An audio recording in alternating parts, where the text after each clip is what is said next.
Okay, my friends, thank you for joining me on another Let's Talk with the Doc. As always, I'm excited to be here. And I know every week I say I sound like a scratch record, but I can't help it because I am blessed, privileged, fortunate to have some incredible people joining me on this program. And this evening, I have Tanisha James joining me that I met not too long ago and found out we have some seemingly some blood connection.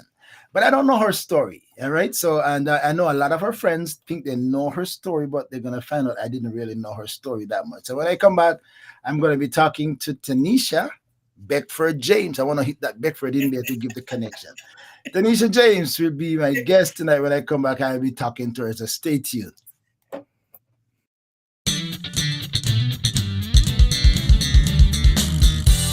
ORB Ministry presents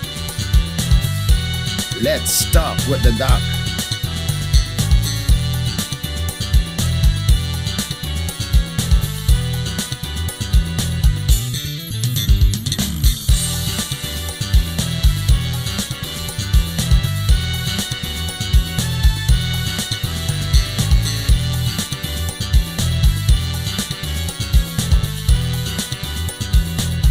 Grace Without Borders podcast.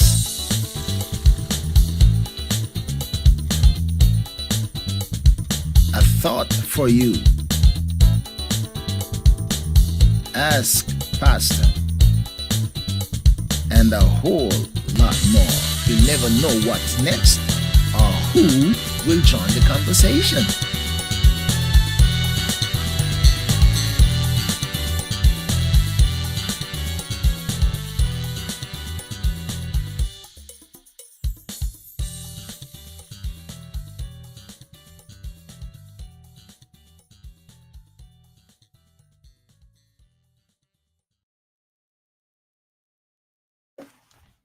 All right, all right. So here we are. Here we are. Tanisha, welcome to Let's Talk with the Doc. It's my pleasure to have you. It's my pleasure to be here with you, Dr. Beckford. All right. So how has your day been? Well, I have been anxiously just awaiting 8 o'clock. So, You're anxiously waiting 8 o'clock. yeah, I'm just What sitting what here made, waiting. what made you that anxious? Well, I've never done this before, so I'm like, oh my goodness, I'm going to meet with Bishop Beckford. We're going to talk. Lord, what am I going to talk to him about? But I'm ready. I'm ready to take it there. Well, you know what? Everybody, well, not everybody, but a lot of people who say, they're anxious, worried, what is going to be like getting Let's Talk with the Doc, what is going to be like. I'm nervous. But one thing I found out at the end of the program, everybody who came on or comes on nervous are so comfortable just by getting to the process. Oh my God, I am so comfortable. So you are in a good place. All right. So normally what I do is that I try to find out more about my guests. And as I say, everybody has a story, and stories are inspiring. Stories are unique. No two stories the same. Even though I've had a twin sister, not separate time, not too long ago, and they have separate stories. Even though they have a lot of things in common, but their stories in the long run are different. So, welcome to Let's Talk with the Doc. Let me find out about Tanisha. Tell me about Tanisha. Where was Tanisha born? What was family dynamics? Do you have siblings? And if you have siblings, where you fall among them? What was it like? Okay. So I am from St. Anne, Jamaica, Steertown, born and raised in Steer, never lived anywhere else. Um, Grew up there, went to the school there, Steertown all age school, so I stayed in the community and I have a brother and a sister. I'm in the middle. Oh, you're in the middle. Okay. All I'm right. in the middle. You might think I'm the oldest one the way I behave, but I'm in the middle. I'm the middle child. I went to St. Hilda's High School for Girls in Brownstown, and I studied at Brownstown Community College and Michael Teachers College in Kingston. All right. That sounds like getting way up in the road, like born here and then get to college, So there's a lot that happened before college time, right? there's a lot I that happened know. before. So let's get back to the younger days when, okay, Tanisha was in the middle, and you would think that she was the older because how she conduct herself. So give me a little bit of insight into that. Were you like dominant, and how older are your before and after sibling? So it's an even 2 years below and above, Okay. you know, and I'm not ultimately an aggressive person. I do have a dominant trait. I don't know if that's coming across the way I want it to come across, but I like to, when I say something, it comes across like this is what I want to be done. And I've always been like that since I was little. Mm, Like I know what I want, what I'm asking for, and I ask for it just the way I want it. Like, if we're going to do something as kids and I don't want to do it, I'm going to say, no, I don't want to be a part of it. Or if we're going to do something as kids and they don't want to do it my way, then I'm not going to be a part of it. Say, I don't want to do it. So I don't do it. I'm not joining in it. I don't want to be a part of it. I remember when I was a little bit, Bishop Beckford, when you're Christmas time, your parents let you go out mm-hmm. for on Christmas Eve, and that's the only time they send you out by yourself without parent supervision or anything. And your parents always give you a little bit of money, and you go and you spend it. You buy dolls and you buy whatever little niceties you see. And I remember maybe around 12 or 13, I got money from my parents to go for Christmas Eve. And I said, what am I going to go and do with this money? The streets are going to be crowded. I'm too old for dolls. And I decided I'm not going. And my sister and brother says, really? And I said, no, I'm not going.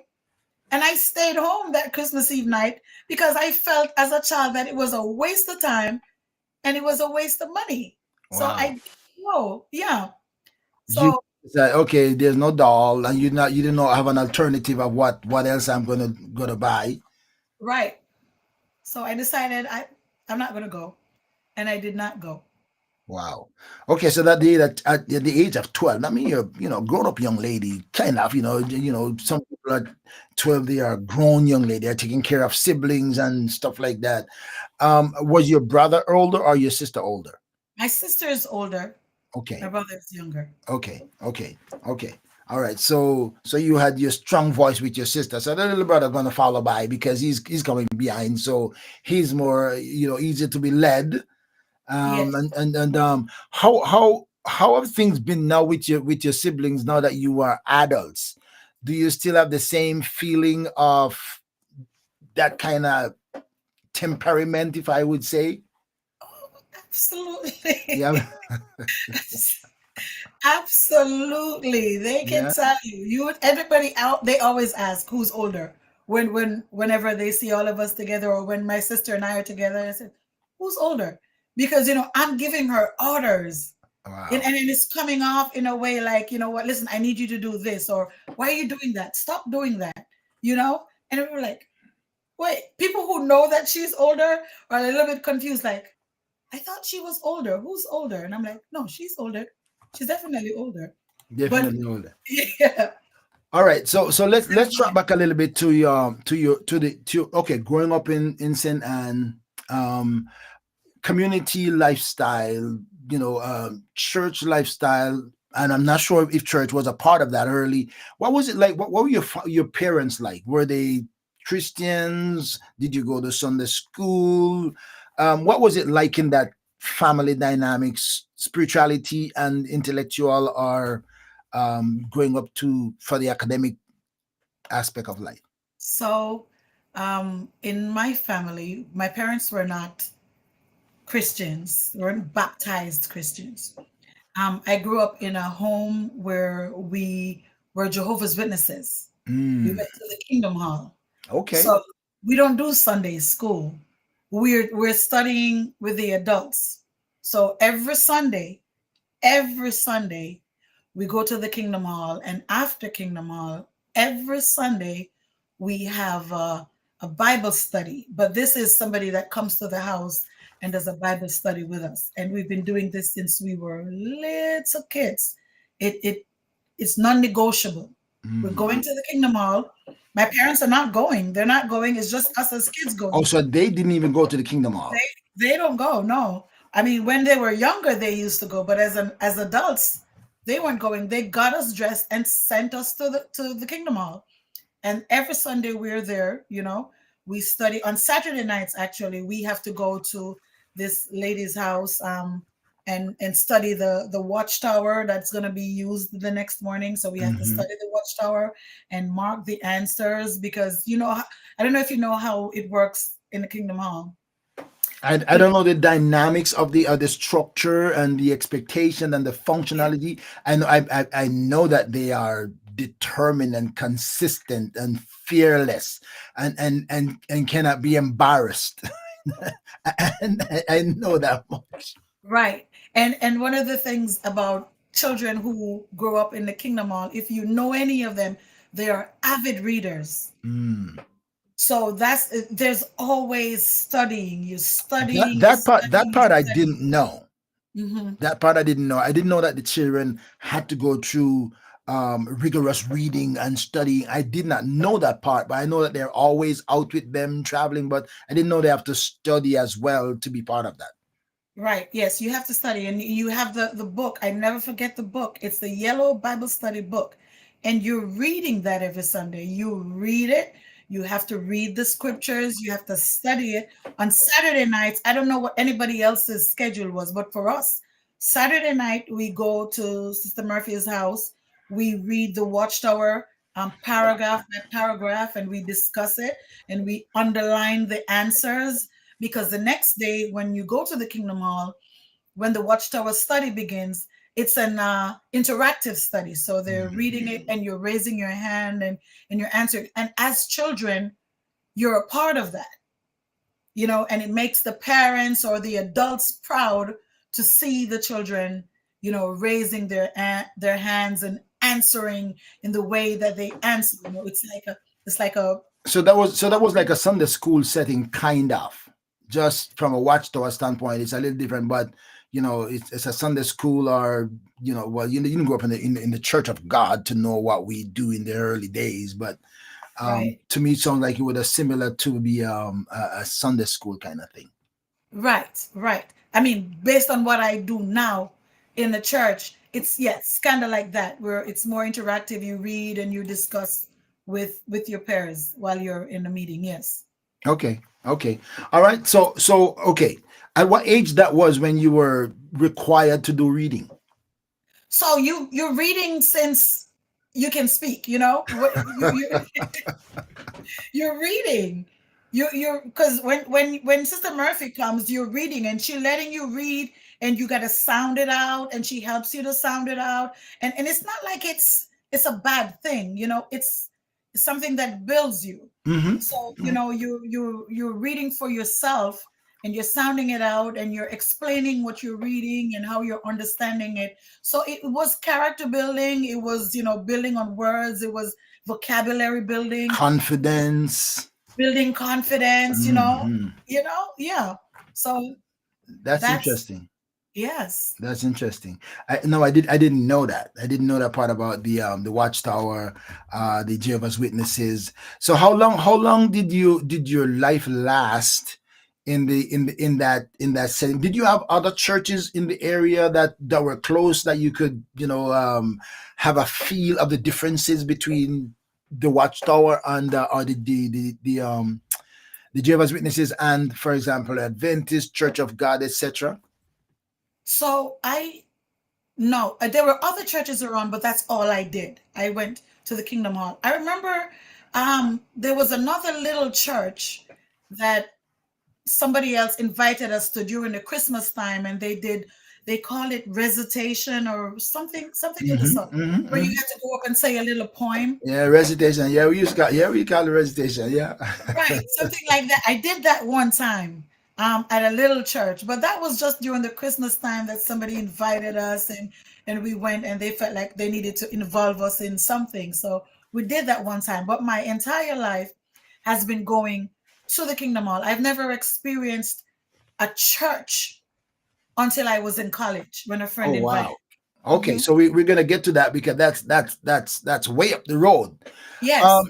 So tell me about your school setting, you know, neighborhood community school. What was school like for Tanisha? And what was, I know you become you've been an avid reader at the Watchtower or the Jehovah's Witnesses. What was it like for Tanisha in school? So school for me, school for me, I loved school. I loved school because I was, and I'm not ashamed to say it, I was the teacher's pet for every class that I Oh was in. wow. We do tests at the end of every term, and I was always first. I always came in first. Mm, You know, I was a brilliant child. It's no denying that. okay, I'm okay, proud to say that I okay. was a brilliant child. I'm always first when I come in my tests. That's pretty Um, cool. yes, that is cool. I mean, I didn't take that to high school, but for all age school, I was first. I didn't go to grade 5. I went from grade 4 to grade 6, and then So to high school. back then we said they skip a class because they're too I bright. You know, they're so bright they Yeah, move them up. You know, skip a class. You know, but I skipped grade 5. I skipped. Yes. oh wow, wow. Well, you know, listen, that's something that, well, the average one of us would crave. I mean, most of us never get there because they were just like how you were always first.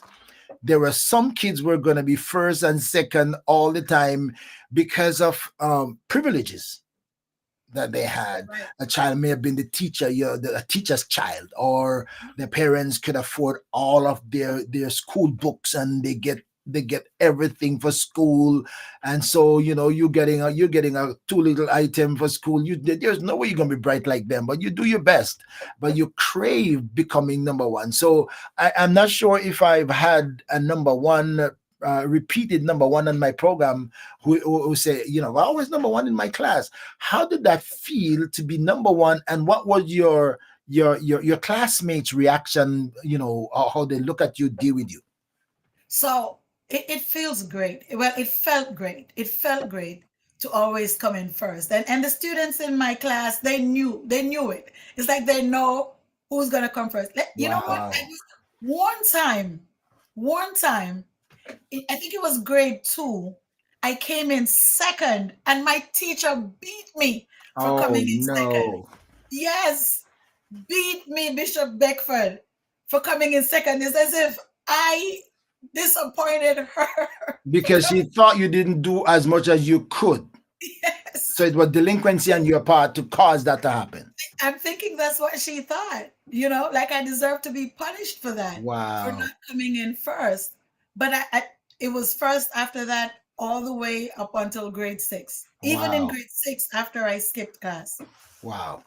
Okay, so that's great. How was it for your siblings? Your sister was older. By then Mhm. your brother is growing up too. How did they look at you down and up?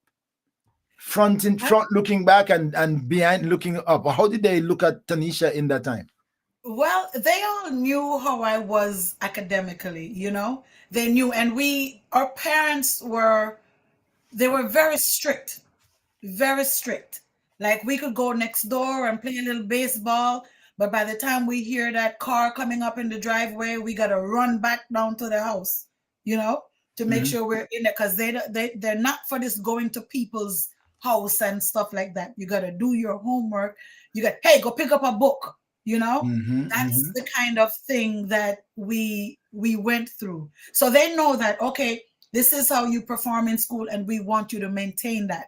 So they're looking for you to be studying all the time. My sister knows this, my brother knows this. So they're always like, and it creates that competition. mhm, mhm. My brother's coming behind me, and he always wants to do well in school. And they did well.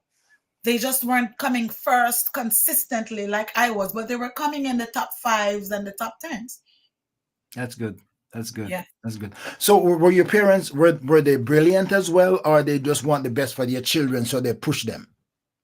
So my mom went to Ferncourt High School, but she didn't finish high school. Back in the days, I don't know what the history was with the parents then. You have to stop out of school to maybe take care of a Oh younger yeah. Oh sibling. yeah. Oh Yeah. yeah. So she didn't finish high school. And my dad, he didn't go to high school either, but they could read and write, you know, and they worked and they supported their family. They made sure that we had the education that they did not have. Most parent back then said, I want my child to get what I didn't get. And so Yes. they make this sacrifice because that shows that they value education, they value it. Some didn't value it, so because some didn't Right. know the value of education, so they make you work all your school days, you go to the bush, to the field, doing Mhm. everything except going to school, because some didn't really value it. But kudos to your parents that they value it. And you, so give me a sense of Tanisha's evaluation of what she thinks now as an adult reflecting. What did you think caused the brilliance? Do you reflect and say what may have triggered that? Or was it something that you were doing consistently, or it was just natural, genetic? I, looking back, I'm thinking that it was natural because I didn't feel that I was putting out a lot of effort. I felt like I just went to school and I just did what I was supposed to do.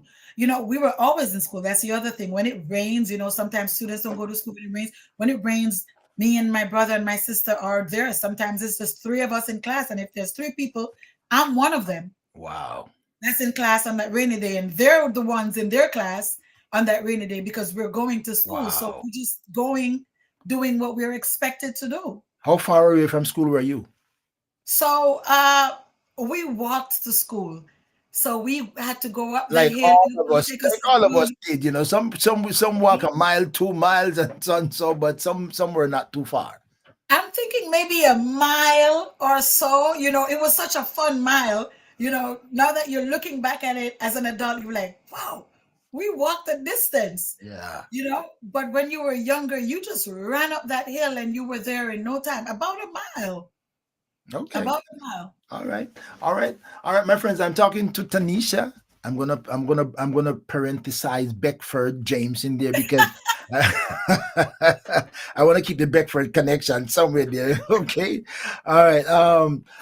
So I'm talking to Tanisha, and interesting to get her story. I'm trying to figure out, a journey with her to find out some more of her story. So it's a good time that you can eat your share, but then invite your friends. That's our Lady Blair popping up here that she's I hanging see her. around there. So I know a lot about her story because she's been my daughter for, and you know the story about it. So we're not gonna go Right? through that.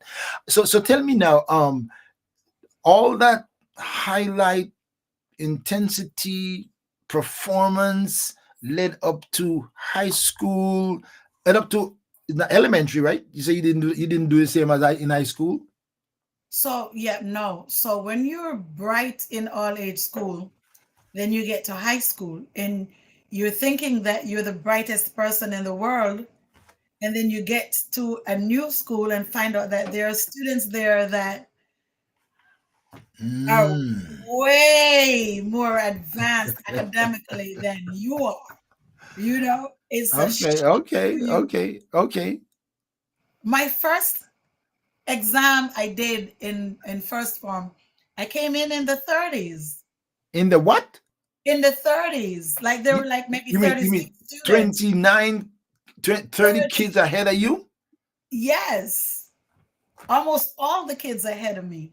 Okay, okay. So something went wrong there, because if you're having the same level of education and they're Yeah. teaching you the same things, what do you think triggered that? Were you in a shock? Were you system shock for the stepping up, or what triggered that? I'm thinking that, when I my first year in high school, it was, it wasn't like all age school where you get the pampering from the teachers and you have your friends with you. Personal touches. Yes, and you have somebody just guiding you and holding your hand along. Nobody's holding your hand in high school. And you have everybody there that's trying to prove that they know what they're doing more than you do. The competition is fiercer Wow. once you get to high school. You have students using words that you've never heard before. And I'm like, whoa, what does that even mean? Oh, Lord of mercy. You know? So it gets, and so you're distracted by this. You're distracted by students being more advanced than you are, and Mhm. it kind of gives you a little bit of a, disappointment as to who you are and what you've experienced, Part of one of my book that I just did, my the power of thoughts. That thoughts can break you or they can make you.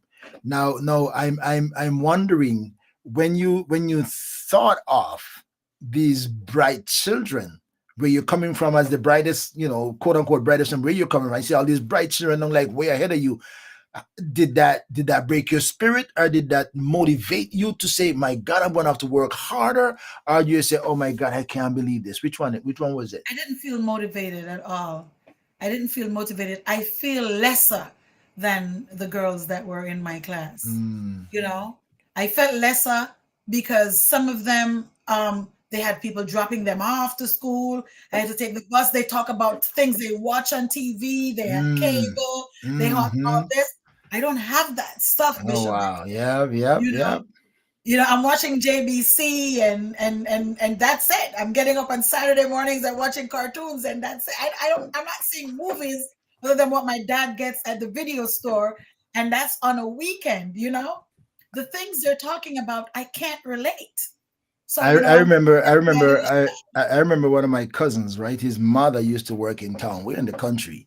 His mother worked in town, and he was spending time with his mother. He came back to the country, and he's telling us that he watched TV. He was watched Tarzan and all that kind of. That was way back watching Tarzan.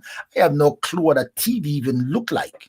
that. What's a TV, and watching. So I understand what that meant, because TV never come into our area, till way, way, way, way, way later. So we didn't even know what TV was like. So that's interesting. So your spirit got broken. How did you get over that?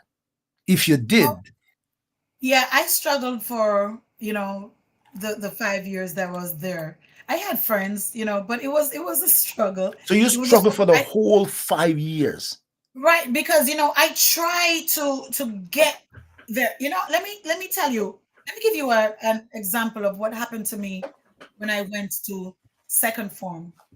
Um, so when kids are in a place where they feel superior, kids can be mean. You know, they can Mm-hmm. be they Mm-hmm. can be savage. So Sometimes they can be. yes. So I didn't have the things that a lot of kids have. They have their pencil cases and their trapper keepers and all these little things.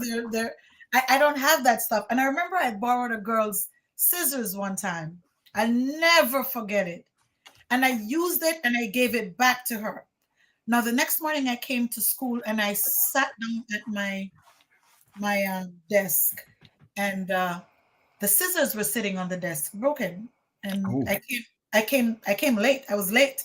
And when I walk in, everybody was there and the scissors, and I sat down with the scissors in front of me and I'm looking at the scissors, and the class is silent. Like everybody knew, like there was a discussion before I got there and they knew what was happening. But I don't know. I just got there. I sat down and I'm like, what are these scissors? So I took them up and I brought them back to the girl who the scissors belonged to.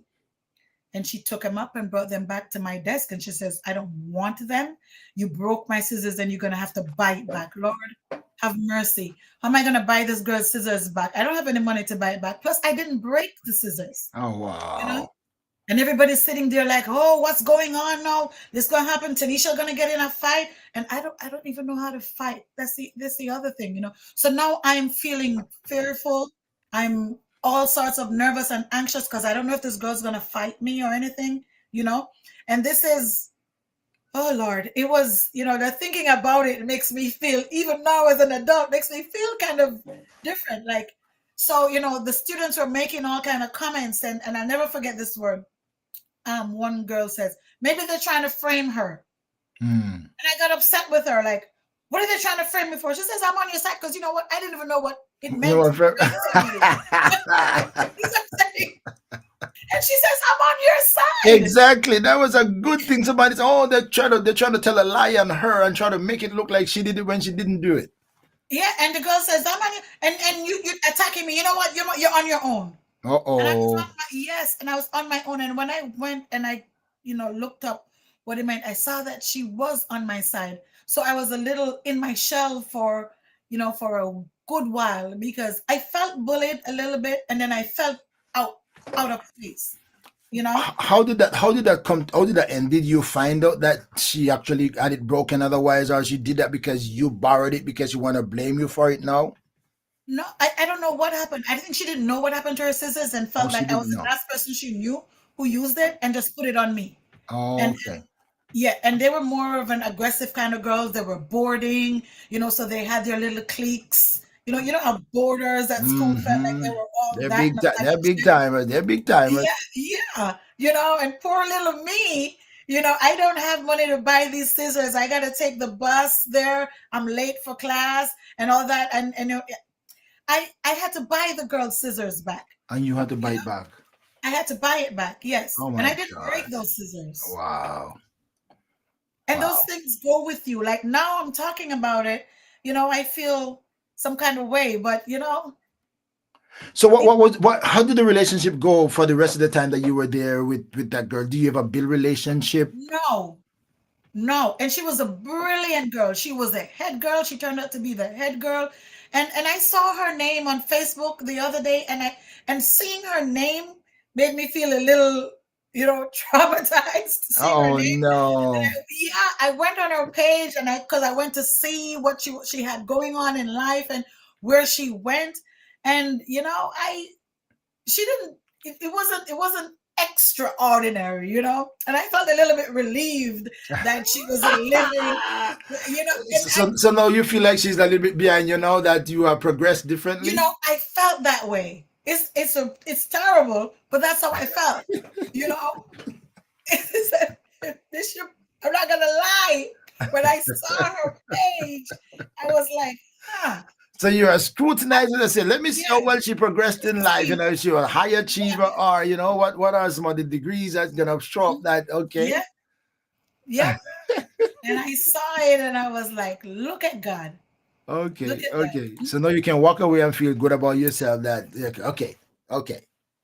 Yeah. So it's not where you're coming from; it's where you're going, huh? It would have been interesting to find out if she's searching you as well and find out that you are, how you progress. That would have been interesting. That would have been interesting. I didn't even send her a friend request. I was like, yeah. My friends, I'm talking to Tanisha James, and I mean, that's what I'm talking about. Everybody's story is different. Everybody's story is different and unique. All right, okay. So you persevered. You fought your way through. Did you close in the gap of high school to come up closer than you were when you started? Did you close the I gap? did. I did close the gap. I did close the gap, and I made it all the way up to.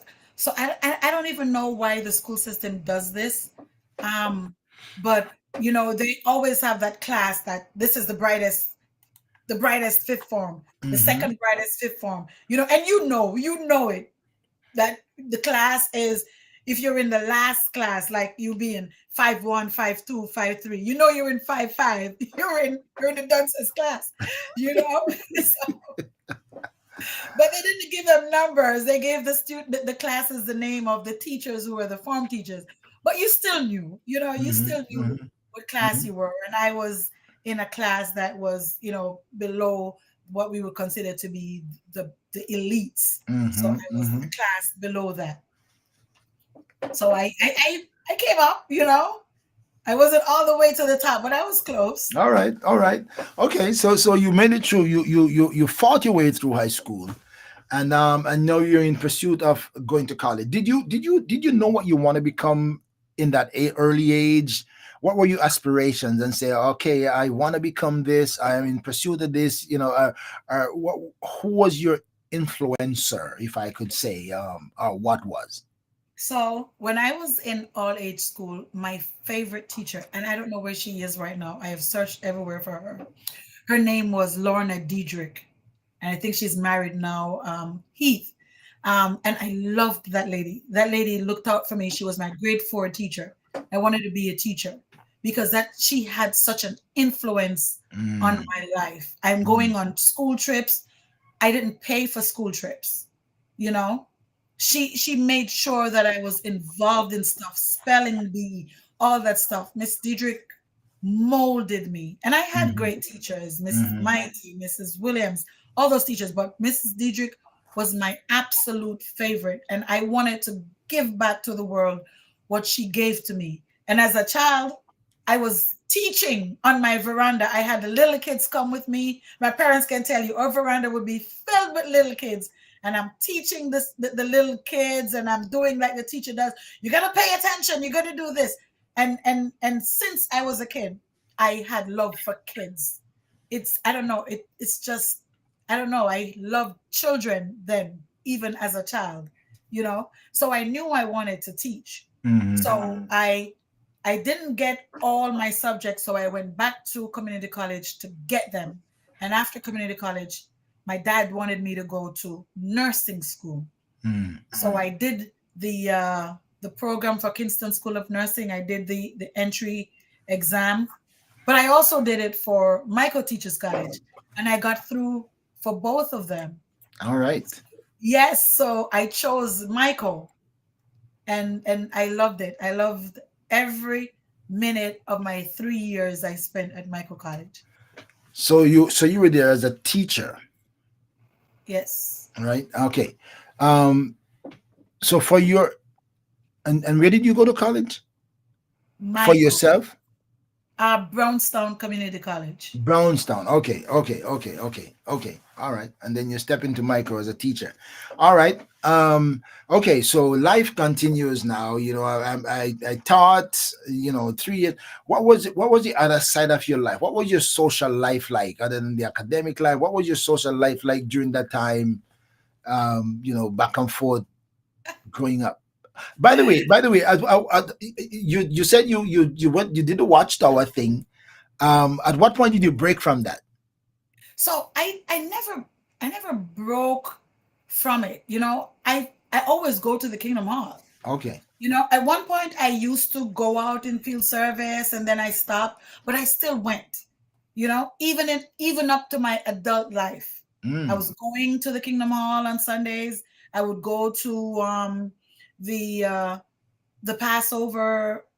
I It's not coming to me right now what it's called in April. When they do the Passover Hmm. for the death of Jesus Christ. I Right. would go to the functions. So I even in college, everybody knew me and knew that I was one of Jehovah's Witnesses. I didn't display the behavior of one of Jehovah's Witnesses when I was in college, but they knew. And I Wow. used it as an excuse to get out of a lot of things, you know? Okay. Okay. Did, Yeah. did you go did you go door by door sometime in your I young life? I did. In my younger life, I did go door by door. Give me an example. Give me an experience of going door by door, because that's fascinating to watch that. What was that like for a young girl, a young lady going door by door with a watchtower? Handing out the little magazines. What was that like? So it depends on who you go with. Sometimes it's boring and you don't want to do it because it's hot outside and you don't know what to say. And the person who's with you, maybe they don't have the experience of, a younger person who is, coming up behind them, that you want to guide them that way. But if you go with the right person, it's fun. Now, let me Mhm. tell you about an experience that I had when I went to Port Antonio with my family, because my family, they're Jehovah's Witnesses. Okay.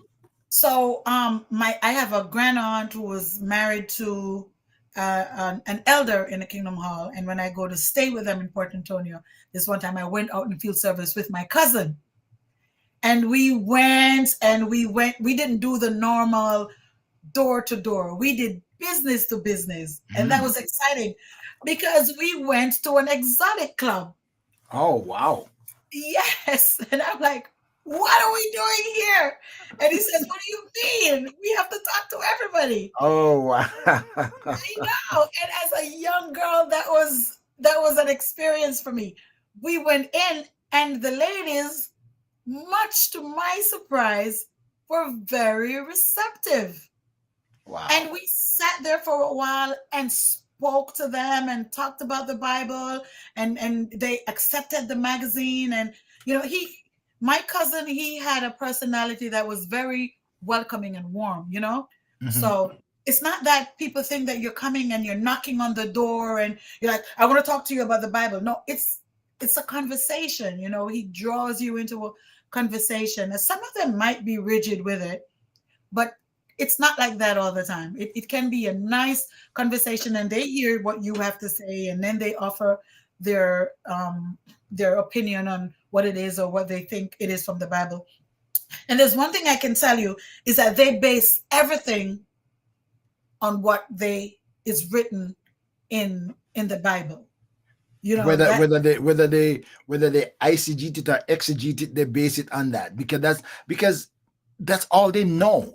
They don't Yes. have a relationship with Christ in the way that we know, but they stick with the principles of the writings, Hmm. Hmm. and they know how to explain that and tell you what that is, and that's the foundation of what they share with you. Jehovah's Witnesses, they are we are witnesses of Jehovah, and they know the 144,000 who was going to go to heaven and who wasn't going to go to heaven. And they know all of that part of it, Yes. So yeah. You're right. So yeah, I was still going there, and just on a Sunday I would go, but it wasn't something that I'm taking to heart as I get older. I'm stepping away. I'm in college now. I have friends. We're doing other things. We're going to parties. We're going to clubs. We're doing, things. You have a boyfriend. You're doing things. And now it's different. So I remember when I started college, I don't know if everybody who goes into college and stays on campus experiences the same thing. At Michael, they called it grubbing. You're a first year, Mm-hmm, so mm-hmm, you're a grub. mm-hmm, So they're mm-hmm. waking you up early in the morning and they want you to do the national anthem and all that. And I said, I don't do that. I don't sing the national anthem. I'm one of Jehovah's Witnesses. It's against my religion. You know? So they don't sing the national anthem, No, really? no, because from my understanding, the national anthem is a prayer. So they're considering the national anthem to be a prayer. And Really? yes, and who are you praying to? And why would we say this prayer? So they don't sing the national anthem. Their whole concept is to be no part of the world. So Wow. there's no oath, there's no national anthem, there's nothing like that. So that was my excuse not to be involved in any of the things that they wanted us to be involved in when I got in my first year. I'm not waking up early to go sing the national anthem. It's against my religion. Good I'm cop up. not. Yeah, I'm not going to do devotions. It's against my religion. I don't take part in that sort of stuff. I'm not singing that song. We only sing from the songbook that we have. We don't sing Christmas carols. I'm not taking part in that. I don't celebrate Christmas. I don't celebrate birthdays. I don't do that stuff. You know? Wow. Yeah. Wow. E- Yeah, so I don't do that. I don't buy gifts for people because I don't celebrate birthdays. I'll take a Wow. gift. Wow. Do you find that now to be a tough culture? Because it's Celebrate. you got to be a culture. Either a culture or a cult. You got to be a cult or a culture. Do you find it a little bit different as a culture or as what? So I do think of it a little bit different now based on what I am studying right now, what I'm experiencing now. The way things people have always considered it to be a cult. I've never seen it as a cult, you know. I see it as another, denomination, with their own practices and their own things, just like the Seventh Day Adventist Hmm. would. But I don't see it as a cult. And I think that it has helped to mold me in a way to the way I am, the way I speak, the way I see things, the way I see people, the way I respond to things, you know. I don't see it as a cult, Okay. really. All right. I mean, I can understand it. I'm just kind of throwing that out. All right. So Mhm. now you move on. Grown up lady, young lady, going on to life, social life. Doing what average young ladies do. Average. high teens, young 20s, etc., etc. Okay, so give me a little bit of insight into Tanisha now. She left the high school teaching. What made you leave? So when I finished college and went to teach high school, is that what you're talking about? Hmm, hmm. Okay. So I taught for a year, just 1 year. I taught a high school in St. Mary. I didn't like it. I did not like the experience of teaching. Actually, teaching made me realize that it's not for me, you know? Okay. So you've done all the studies and you've done the teaching practice, but the reality of teaching, it's a completely different experience being in the classroom. So you really wanted to be a teacher Hmm. because you were influenced by your teacher. Hmm. But then when you get to the point of teaching, you're realizing that, oh my God, I don't really want to teach. I didn't like it. Wow. Bishop Beckford, it was an experience for me. And I don't know if it's because of the school that I was teaching, but I was teaching students where, the way you're raised to talk to adults, to behave in the presence of adults, it it's a different, completely different experience. Students are talking back to you. Students are speaking while you're speaking. Students are cussing. They're fighting. They're bigger than you. They're looking down on you menacingly. You parents are coming to school wanting to fight, to Mm. curse you out, to do all this. It wasn't pleasant for me. So You know, you were in a tough generation. That time the world changed. the world The world changed. changed We weren't dramatically by the beating time you got the in the school classroom to anymore. teach. Yeah. When you could beat the student and say, hey, sit down, you slap Oh them 2 times. yeah, oh yeah. That was then. This is now a whole different world, right? Now, whole Wow, different world. wow, You know, when you have students in grade 11 not being able to read, you wow. know, and they're looking at you like, Miss, I don't have to be here because I'm gonna play football for Jamaica. And I'm like, but you're gonna need to read. I said, no, I don't need to read. Really? They don't care, you know? And it seems that what you're doing is in vain. You're here caring for them.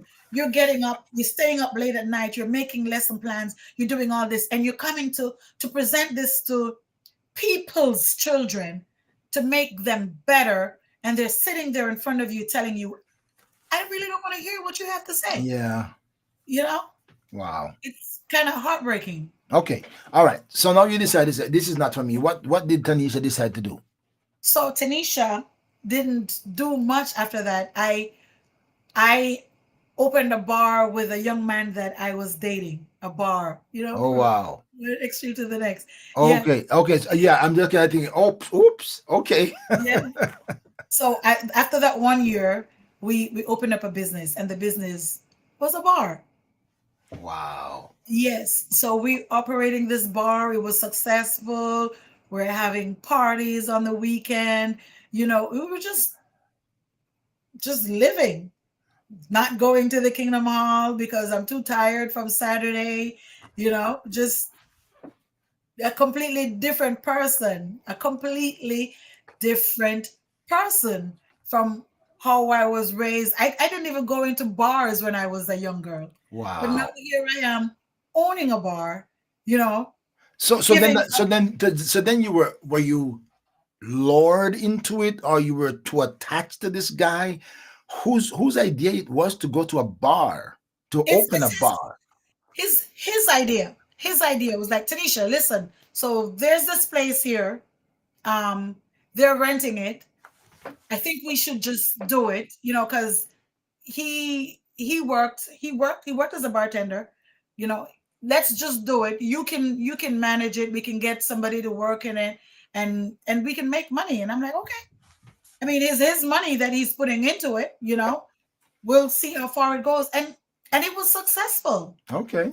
It was a successful thing. It's just that it now led me to this life that is completely different from what I am used to. No more Jehovah, nothing now.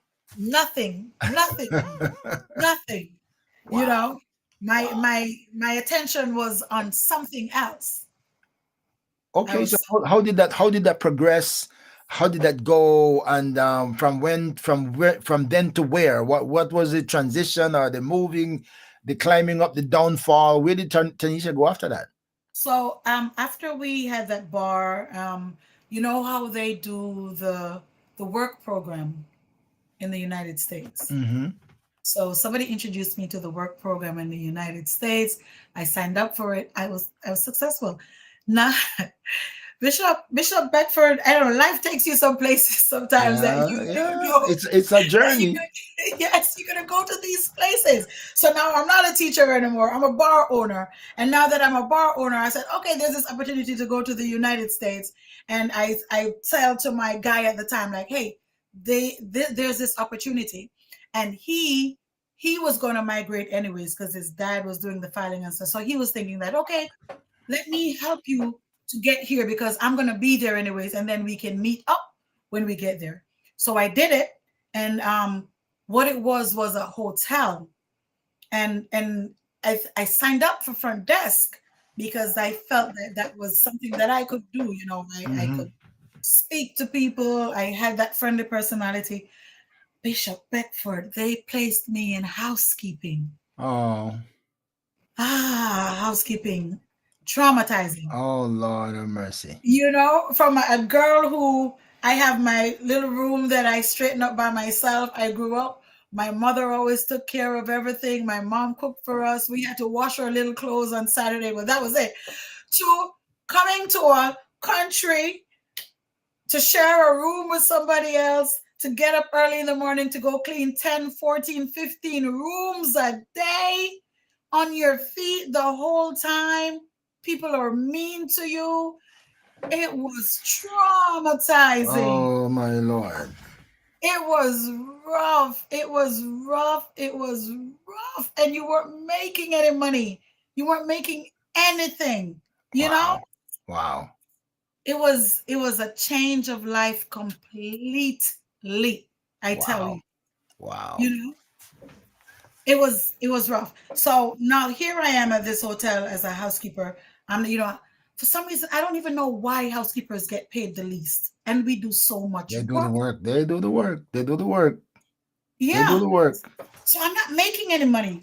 And I'm looking at all these people around me and they're sending home barrels to their family and all that. And I'm like, what is going on with me? Why am I not said? Is it something that I am not doing? So, I'm looking around, I'm like, what's going on? So I met this guy while I was there working and we started talking and now understand that I had every plans to meet my other guy because now Hmm. he's in Right. another state and we're planning on meeting up.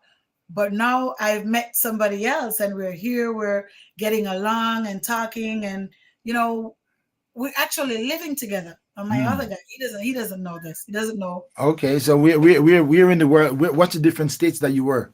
So I'm in Florida, he's in Texas. Okay. Oh yeah. Yeah, Okay. All right. All right. yeah. So, one day I got a call and he says, Tanisha, what's going on? And I'm like, what do you mean? What are you talking about? He said, what's going on down there? Who's this guy? And he says the name. And I'm like, oh, that's just my friend. And he So says, no, he got news. How he got news? yes, when people say it is a small It's world, a small. it is a small world. Oh my You good understand? Lord. Because Wow. one of the guy that was a houseman at the job that we worked went to Texas and met my guy, and he's like, "Where are you?" And then he told him, and he says, "Oh, but my girlfriend works at that same hotel." Uh And he said, oh. "What's her name?" Uh Oh, oh. and he says, "Tanisha," and like he would say, "Orville's Tanisha." And he Yeah. said, "What do you mean, Orville? No, not my Tanisha." And he says, "No, that's not your Tanisha." And so the guy told him, he said, "No, that's not your Tanisha." Uh oh. Like, Uh oh. So everything let out of the bag, Jamaican. We said the puss come out of the bag. the post came out of the back. Like, but now I'm caught between a rock and a hard Oh place. my goodness. What do I do? and he was heartbroken. He was heartbroken. Wow. Yeah, and I felt bad because, this was a younger gentleman, and he did all he could to support what we had. And here I am with, I don't know. I I was wrong. Let's just leave it at that. I was, but life goes on. Life goes on. And I extended my work program, and I'm there, and I'm working, struggling with this housekeeping thing and making money. And then, I finally got the opportunity to get married to somebody here. And we were married for quite a while, 8 years. And this was an American. We had different backgrounds. Mm-hmm. I'm a Caribbean girl. This is an American from New York. We did not see eye to eye. We were not on the same page. And, Mm-hmm. and Jamaican women who feel like they've had a bit of education. They're not going to Mm-hmm. accept anybody talking down to them. Yep, yep, Yeah. yep, And yep, yep. I wasn't accepting anybody talking down to me. And the way that he wanted to live, the way he kept himself, the way he kept his surroundings wasn't fitting into the way I wanted to keep myself and keep my surroundings. And I drifted. Mm-hmm. And life just was not what I wanted it to be. you know Life was different. I'm in a country that is not my own, and I'm doing things that I don't want to do. I'm with people that I don't want to be with. Mm. It was a traumatic thing for me, and Wow. it's Did you just. did you did you ever did you ever regret coming in those early days of trauma? Housekeeping. Did you ever regret taking the opportunity, or you say, you know what, it is what it is. I'm gonna figure it out. During my time as a housekeeper, yes, I hated it. Strongly as I said it, I hated it. I didn't like that I was doing. It felt menial to me to be doing this job. I wasn't raised to do this stuff. That's how I felt in my mind. Like, what is this? This job is beneath me. You felt You so. know, You felt my education level. Come on, this don't match up. you have me cleaning rooms. I didn't get along with my superiors because I felt like I was smarter than them. You know, I'm a teacher. Who are you speaking to? You know what I'm saying? Like, you don't. Oh, Tanisha, your rooms don't look good, and my rooms never look good because I wasn't a good cleaner. It was truth be told, Bishop Beckford, I was a terrible housekeeper. So you know it, but you don't want to hear it. I didn't want to hear it. And I felt like they shouldn't be speaking to me. I had a chip on my shoulder. And Oh, I felt like wow, that's why I didn't excel very well as a housekeeper because wow. I felt like I couldn't be taught. I felt like I knew it all, you know? And if the room's not well, it's because you're giving me too many rooms. Like, how do you Mm. expect me to finish? You know? But other people were finishing and other people were doing well. But I just felt like, yeah, I'm better than this. Okay. And by the way, when your heart is not in something, you're not gonna get the best. You're not gonna give it your best shot either. Mhm. Because that's not what you want to do. So that is kind of normal. All right, my friends, I'm talking to Tanisha James. And you can invite your friends to join us. If you know Tanisha, if you don't know Tanisha, it's good. Good, interesting story. All right. Okay. All right. How did it go with?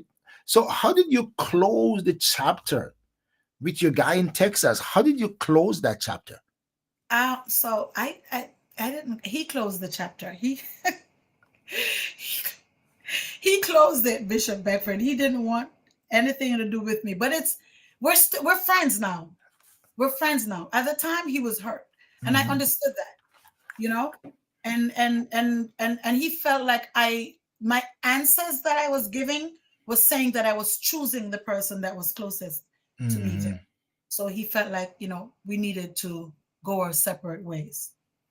And I was excited for the new journey that I was going to be taking with the person that I was closest to. Hmm. And and it didn't work out the way that I thought it would work out. They have a thing that says what goes around comes Comes around around. Yeah, in life, yeah. It and happens. It and that happens. happened. Yeah, It that happens. happened. But Yeah. here you are. Here you are. We're gonna get to where you are now, right? We're gonna get to where you are gradually. Okay, We're so it's getting this there. this New York guy. This New York guy. Okay, not my type. We can't keep it going. I'm gonna have to break with this guy. So where did Tanisha go after that? What was the conclusion? The breaking point. How did So that happen? we used to live together, and after a while, I was like, this is not for me. This is not for me. He felt. You know what got me, that was like when he spoke about my country, like it was, do you know how on the t-shirts they have Jamaica, the map, and then they have that one coconut tree on it? He spoke about my country like it was just a little island with a coconut tree. And like we weren't advanced. And I'm like, who are Little you? little did he know, right? Little did he know. I took him to Jamaica and he was afraid to cross the street because of the cars going up and down. So I'm like, okay, yeah, here you go. He wanted to bring everybody back. He's like, can I bring them back? This was his first time on an airplane. And I'm thinking, look at this guy. Okay, okay, I've okay. never been on an airplane, but you want to talk down to me. So eventually, it got to a point where I was I was just frustrated with what I was in. And I moved back to live with my mom. My mom lived here. I moved back to live with my mother. And, my mother and I were living together like two peas in a pod. We're going for breakfast. We're going for dinner. I started going back to the Kingdom Hall again. Oh, really? Yes. You know, Oh, on Sundays, I'm going to the Kingdom Hall. Then I started making friends. I started making friends in the area. Then I started going out to parties. Now I stopped going to the Kingdom Hall oh, again. Lord of I'm mercy. One tired more, one more switch now. now. Another switch. Another switch. No, I'm in the parties, Bishop, every Saturday. There is Wow, not a Saturday that I'm not partying. And wow, and I'm buying clothes every weekend to go to wow, the party. I'm getting wow. my hair done. I'm getting my nails done because it's a part of my life. Just like people go to church on Sunday, I was a frequent party goer. Wow. What kind of job you had then? Then I was still working in hospitality, but I Okay. was I was not a housekeeper. Okay. I was the supervisor. Okay. Okay. Yeah. So I was So you leading. felt a little bit more okay. Um, Okay. My kind of telling level. That's kind of more like it. it's more like me, you know. At one point, I had two jobs because I was doing telecommunications in a hospital, doing the overhead pages, Okay. Okay. code blue, and that was my second job. And then I was working at the hotel as a supervisor and a dispatch supervisor kind of thing. So I was leading. All I right. was That's the same hotel. no, Okay, no, okay, okay, no, okay, okay, not the okay. same All right. hotel. Okay, so now you feel fulfilled. Like, okay, at least it meet my level off. So okay. So now you're Right. happy partying life out back into in the JW and out again because that wasn't holding me there. There's more than this. Yes. So now I'm out there, partying, I'm dating, I'm wild, I'm smoking, Oh I'm wow, smoking drinking. too. Oh, woo. Yes. And drinking, Oh you my know. goodness. So Yeah, you were doing it it was all. I was doing it. I was doing it. I was out there living life. I thought at the I time that thought, it was yeah, it was life. What could be better than this? What could be nicer than this? I'm out until 2, 3 in the morning, 5 in the morning, 6. Sometimes we're out there at 6. You go home just to change your clothes and drive to work. It was a wow, life. wow, wow, wow. I don't see that. I don't see that in you at all. but I don't know you enough. But I guess I know you on the good side. Wow. Wow. Okay. All right. So all right. Okay. Party life is going crazy. when did you calm down, or what's the next move? How did you run into somebody else now because you're married now? You know, how did that unfold? I mean, So from the party to where and to what? so I met my husband at a house party. Okay. So he I went to a party, mutual friends, and we're in the house partying. It was probably like 10 people. And we're having a wild party in the house. I'm tired. I needed air. I wanted to go outside. I'm like, you know what? I'm ready to leave. I've had enough. So I grabbed some keys, and this guy, he walked me out, to my car to talk to me. And I'm like, I don't know what this guy is like. Yeah, maybe we need to hang out somewhere. And I'm like, okay, yeah, maybe one day. So I'm trying to open my car door, and I'm realizing that the more I press the thing, another car is flashing. It wasn't my car. And I'm like, what is this? What's Oh. happening with my car keys? And the guy said, that's my car. Those are my keys. Uh-oh. And I'm like, how did I end up with your keys? It's like, well, you see, it's meant to be. We should be talking because see, you picked up my keys. It's kind of Oh, like a so you corner. actually picked up you picked up his key. I picked up his keys So by you were your mistake. keys look like the same or The keys looked alike. So I thought it was my key. So I'm trying to open my door, but it's opening his door, his car. wow. That's And interesting. yes, that was really weird that I would walk up with this guy, and I so happened to have his keys in my hands, opening his car door, and he's making this really ridiculous comment like, I wish we were meant to be. Look, you got Like my okay, so keys. this something divine or What he's trying to insinuate. So we talked a little bit and found out that we know mutual people from Jamaica. mm, So he went to York Castle in Brownstown. I went to St. Hilda's. We mm, both went to Brownstown Community College. mm. His friends were my friends. Wow. We've never met. His mom knew my dad, Oh wow. and she worked in my community. I'm like, what is this? Is weird. So now it's becoming more and more like divine then. Kind of. So, so we started seeing each other and partying together. So now we're partying a whole lot. So You that's know, gone to another level now. Now you have support. now I have support with the partying and the drinking. Oh You know, my so goodness. yeah. And the good Wow. thing was he didn't smoke. He wasn't a smoker. He wasn't. He didn't use profanity. I did a lot. You know, Wow. yeah. So we were like yin and yang. So He you did. were you smoking back in Jamaica or you just since partying is like a cool thing to smoke or So when we had the bar, every once in a while, you might what we would consider like take a draw. It wasn't okay. cigarette. It was Okay. it was weed. Oh So whoa, yeah, whoa, yeah, whoa. yeah. It's go hard or go home, Bishop. That's it. Wow, Tanisha. Whoa. What? I know. Oh my goodness, Lord. I'm telling you, I am happy for where I'm at right now. Wow, that was wild. It was But wild. it was wild, but it's not, but it was normal.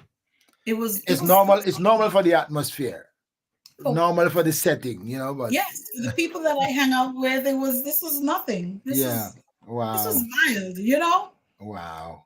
Yeah, you're traveling to Fort Lauderdale to party, you're traveling to Orlando, you're going all over to party, you know? So this was a regular thing. People have flyers with your pictures on it, you're promoting parties and doing all this stuff. Wow. Wow, you were all in. I was all in. I was all in. My Now, goodness. what gave me the scare of my life when I was partying was I was at a party and I came in late, and I we my husband, he rents party stuff, like the Hmm, buckets and the hmm. tables and all that, and the little tickets. So he called me and said, hey, bring some tickets for this party. So they sell the tickets for the drinks and all that. So I was standing there with the girl that's selling the ticket, and somebody else came into the party. Now these were like secret shoppers, or I don't know what they call them. They plant them in there because these are illegal parties. Mm. Excuse me. You're not supposed to be selling alcohol. Okay, And okay. I was standing there with her, and somebody came to buy the alcohol. And because I'm in the middle, I took the money out of their hand, give it to the girl, took the ticket, and handed it to them. So I was the one they considered who did the exchange. Hmm, Oh, hmm, hmm. I'm just the patron at the party like everybody else. I just went there, So when the police came and raided the party, Wow. and the persons who were planted there pointed me out as the person who sold them the alcohol. What? Yes. So so I had to go to court for this thing. I was terrified. Like this is my first time that I have ever been involved with the courts, with the police and all that stuff. And I'm like, you know what? I need to I need to I need to give this a break. I this is not my thing. I can't go to Wow. jail, you know. This is eye opener for me. So it scared me a little bit. I still went out, but More everything cautious. more cautious. I stayed in my little area. I didn't go so much. And sometimes Kevin went by himself for a good while. I decided, after a while I decided I'm not going anymore.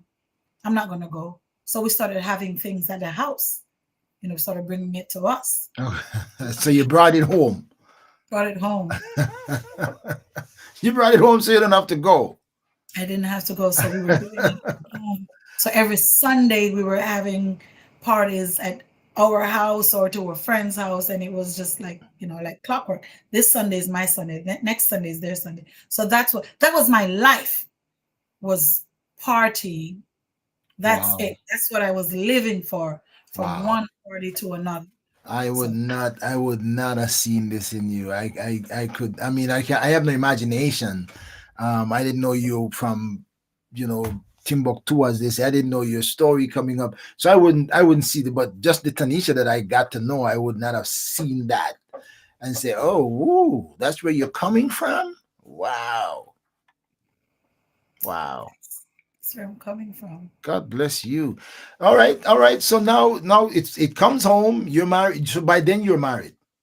Married, yes. We didn't get to, oh, you, the same guy who took you out to, and you had his key trying to open. That's the guy you married. Yes. Wow. That's, as I say, you can't put the pieces of your life together until you're able to look back at it. Yeah. You can't put the pieces together in projection by looking ahead, right? You can't know what it's going to be like. And when you look back and say, wow. And I can't wait to get to the point now where you say, God, were you doing all of this? Did I have to go through this to get where I am now? So let's continue. Let's continue with the conversation. Okay. So I stopped partying. We slowed it down a little bit. And the friendship broke up, with all the people that we were partying with. People were doing their separate things, so we weren't going to party too much. We weren't having too many parties. Some of our friends moved away. So, that's my friend on there, Rick Rock. We weren't, we used to party together. Everyone has a story for real, Rick. I can tell you that. Yes, yeah. So he probably doesn't even know all this too, he's just sitting there like, This is the wow. time for discovery, okay? So now, Kevin and I we're home where his kids are here now because we don't have kids together. I don't have biological kids, but Kevin has two children. They're older now. He took them here to live with us. Me and his daughter, or like she's like my daughter. You can't tell That's otherwise. good. That is You good. know, That is yeah, good. we are. Biological children are great, but that's not what really define a parent. Yeah, and we are close as can be. I love her with all my heart. She's at Good. FSU right now, and she's my girl. That's good. You know, That's good. the son, he's my son, but you know how boys are when they have their own mothers. It's Yeah. a challenge. Yeah. So It's been a challenge, but we're working it out. And when you're a woman of God, you know how to deal with Keep stuff. doing good and be patient and be kind. It will work Yes. itself out. Yeah. Yeah.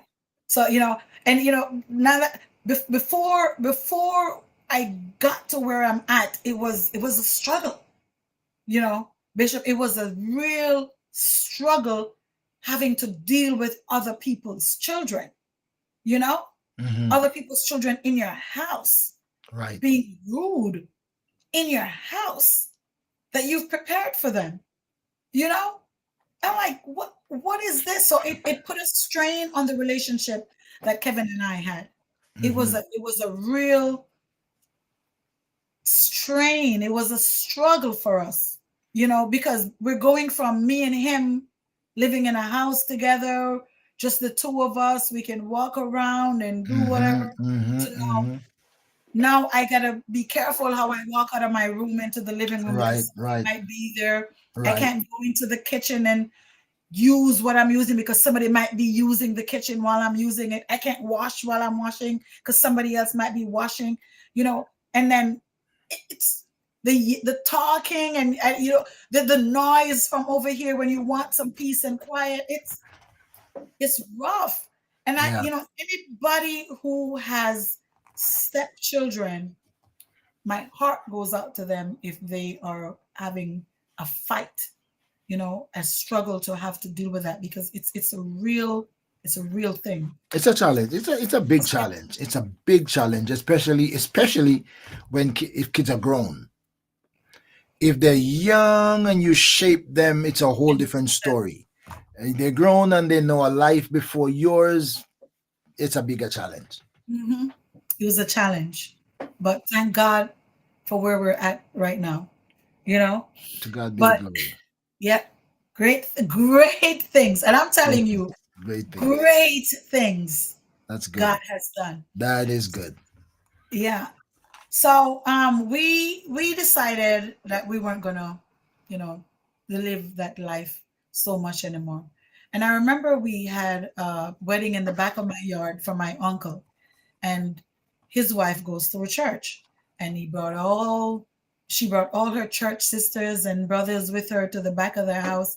So now we're catering for Christian people and some other worldly people in the same setting. But me being the person that I am, I was very gracious as a host and I accommodated them, and they invited me to church. I never went, didn't go. What am I going to church to do? I don't know anything about church. I grew up in a kingdom hall. I want to church people talking about. I'm not getting into what they call the spirit. I don't know anything about this. I'm afraid. I don't want to be. Who knows what this is? It might be the devil. I don't know. All right, maybe get me possessed with demons or something. Yeah.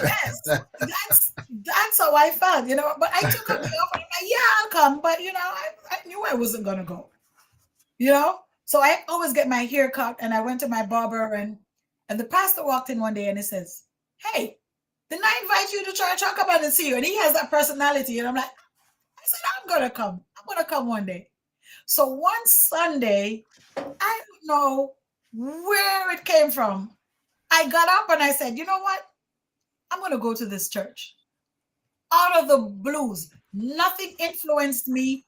Nobody called me and said, Tanisha, come to church Sunday. I just got up Then in the how I sun. comment and know is That was it. I said to Kevin, I'm going to church. You coming? He said no. And I went. And a lady was there. Her name was Reverend Grace Goodrich. She gave the talk, and she spoke like I speak. It wasn't one of those shouting sermons. It was a, she gave a talk, and that's what I'm used to. Like somebody going up and yeah. So I there is, listened. we always say there are two ways to present a sermon. One you can yell it, and the other you can tell it. So she just told it. Yes, she told it. She told it, and I love her for that. And I listened to what she was saying, and it was a modern talk. It was a modern talk about things going on in the world, and it got to me, and I'm like, I really liked it, and I still didn't get that conviction. When I went home the next Sunday, Kevin says, I told him it was good. He said he was going to go if I was coming, and I said, no, I'm not coming. Oh, really? Oh, Yeah, so you set him back this time? yeah, no, he went. I Oh, you didn't. went? Hmm. Oh, really? Yeah, he went by himself. That's interesting. Yeah, I'm telling you, That is God works absolutely in such a interesting. way. He went by himself. I did not go with him. So the first Wow. Sunday I went, he didn't come. The second Sunday he went, I didn't go. But the other Sunday, we went together. All right. All Yeah. right. And we've been going together ever since for Wow. a while. For a while, you know. Um, I stayed in the church because when I went that third Sunday, there was something, and I don't even remember what the sermon was about, but what I remembered was that I felt something in me that made me start to cry. Mm. And I thought about it. It's like, what, this has to be the place for me, because I was going through things at work at the time. It was stressful going through things at home, and my heart felt like it was about to burst when I Wow. was there and I heard the message, and the tears started flowing and the shouting started, and I was timid at first because I'm not used to that. I thought it was ridiculous to be carrying on like that in front of people. I'm used to going in, sitting down, listening to the talk and going home. So this was new for me. And I'm like, what is this? But it kept pulling me back to go back. You know, I've spoken to Sister Zelda Archibald, and she put it right. Actually, she's She, on she's on here right now too. She was you watching. Yeah, she said, I "Oh, love her. I've been here watching you." Yes, she called it. She said, Sister Tanisha, it's the insatiable thirst for God. All right, all right. Big time word, right? Yes, yes, Insatiable. if I was All right, insatiable all right, thirst. all right. You see, and I agree with her. Like I wanted to know more. I wanted to know more about what I was feeling and why I felt that way. You know, and it reminded me of the scripture. It was in Psalm. It says, and Sister Zelda and I spoke about that. As the deer panteth for the Pant stream after of the water. water brook, so panteth my Yes, soul. and that's how it is I that think that's I Psalm wanted. 42 or somewhere there, but if I remember. Yes, verse 1, right? Hmm. And that's it. That's I wanted to learn more about what I was experiencing. So, and again, I'm not preaching to you because you got the talk, as you call it, preaching, but there is and maybe what you were doing for prior to was trying to fill that void that's been there in Tanisha. Hmm. But Tanisha thought more of this and more of that could fill the void, but none of those filled it. Right. So you run into that moment. You run into that spiritual moment, that spiritual connection moment when the emptiness in you found something that filled it. And finally your spirit and your emotions were able to make connection to that thing that nothing else could fill. Right. And that's why you're crying. I told this young man Sunday, this guy is like 6'5" tall over my head, and he came to the. I was crying, and after church, I got a chance to talk, and I said, there's one of two reasons why you're crying. This doesn't just happen out of nowhere, because this is not a movie where you create your cry, your tears. It's either that you're broken deep down or you are resisting.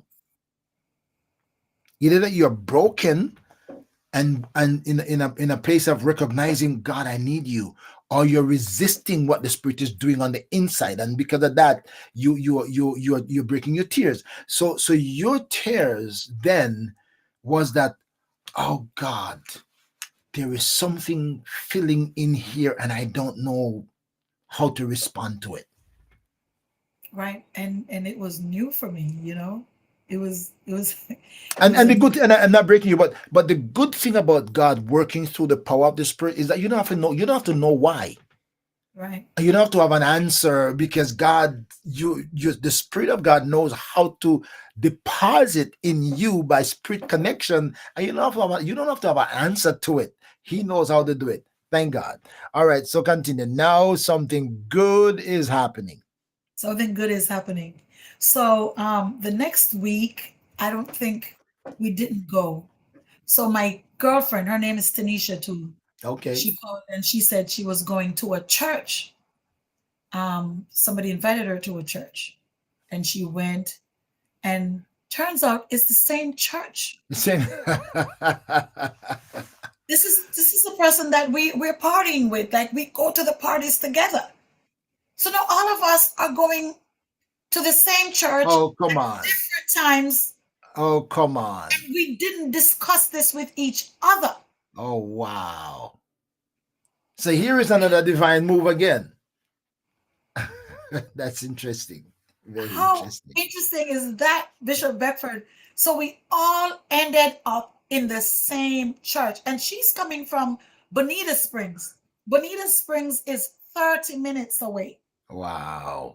She's driving past all these churches to come to this church.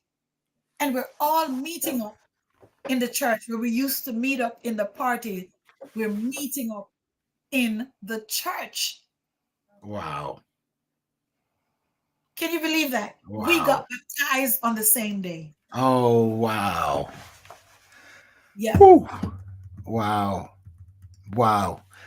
Wow. That kind of gave me a little bit of chill just to say, oh my God, amazing. Talk about God is amazing. We talk about God moves in mysterious ways, his wonders to perform.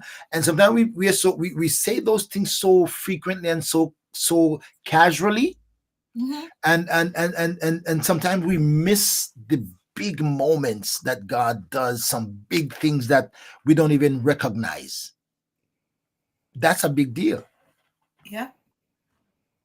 Yep. That's a big deal. From two different directions, different reasons for attending, not knowing we're coming from far and near to meet. Come on.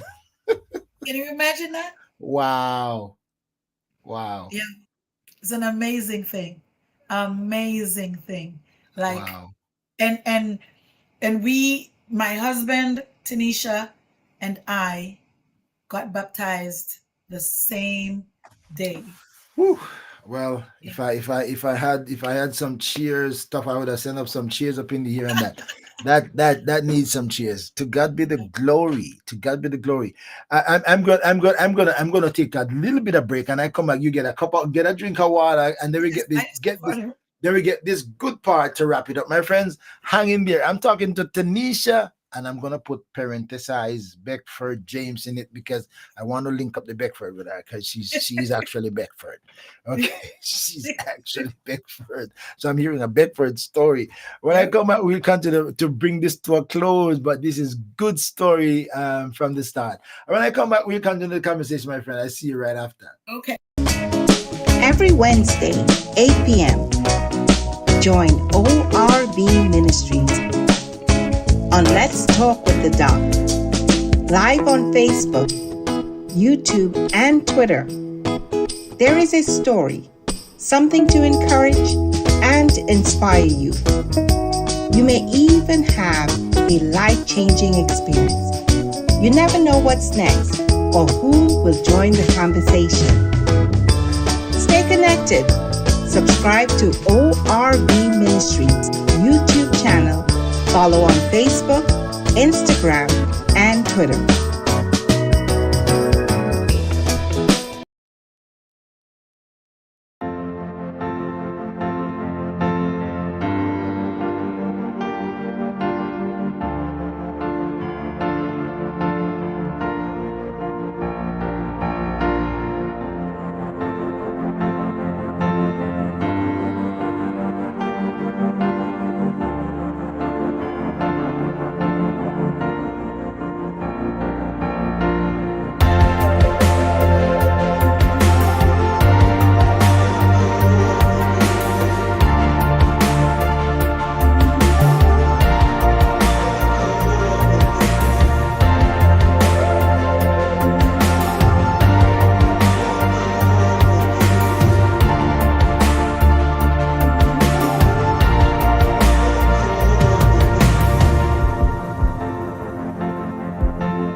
ORB Ministries presents Truth Matters.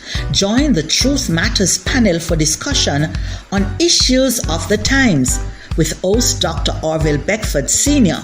and his panel consisting of Bishop Ishmael Charles, Minister Ashana Knight, Bishop Woodrow Thompson, Dr. Danette Ming, Bishop Anthony Campbell, and Pastor Shelley Antoni. Nothing is off limits for discussion.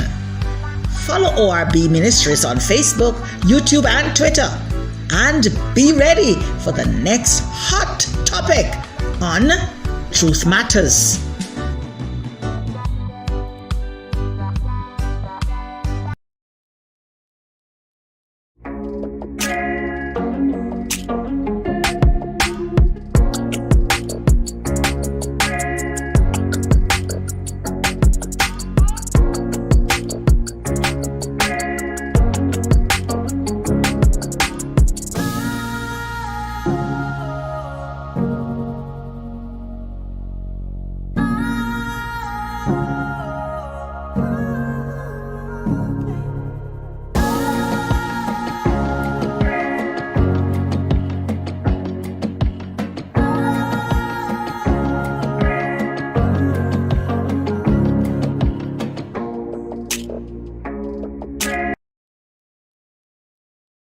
Hey.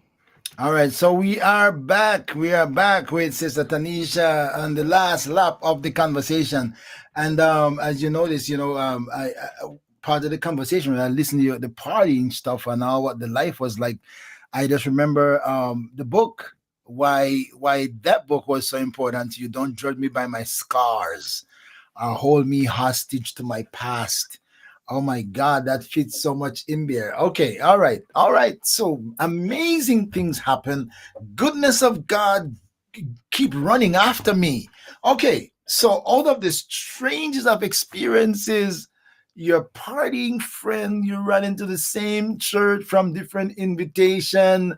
The pastor come running after you, run into you at the barber shop. Here we go. Boom, boom. God is running after you, finding you, brought you in, and only to realize that your other friend was coming from someplace else to the same church, and you ran into each other and you all get baptized together, including your husband. This just starts fascinating because just reflection on that. You went by yourself after neglecting to go. You went by yourself. You came back and you told your husband it was good.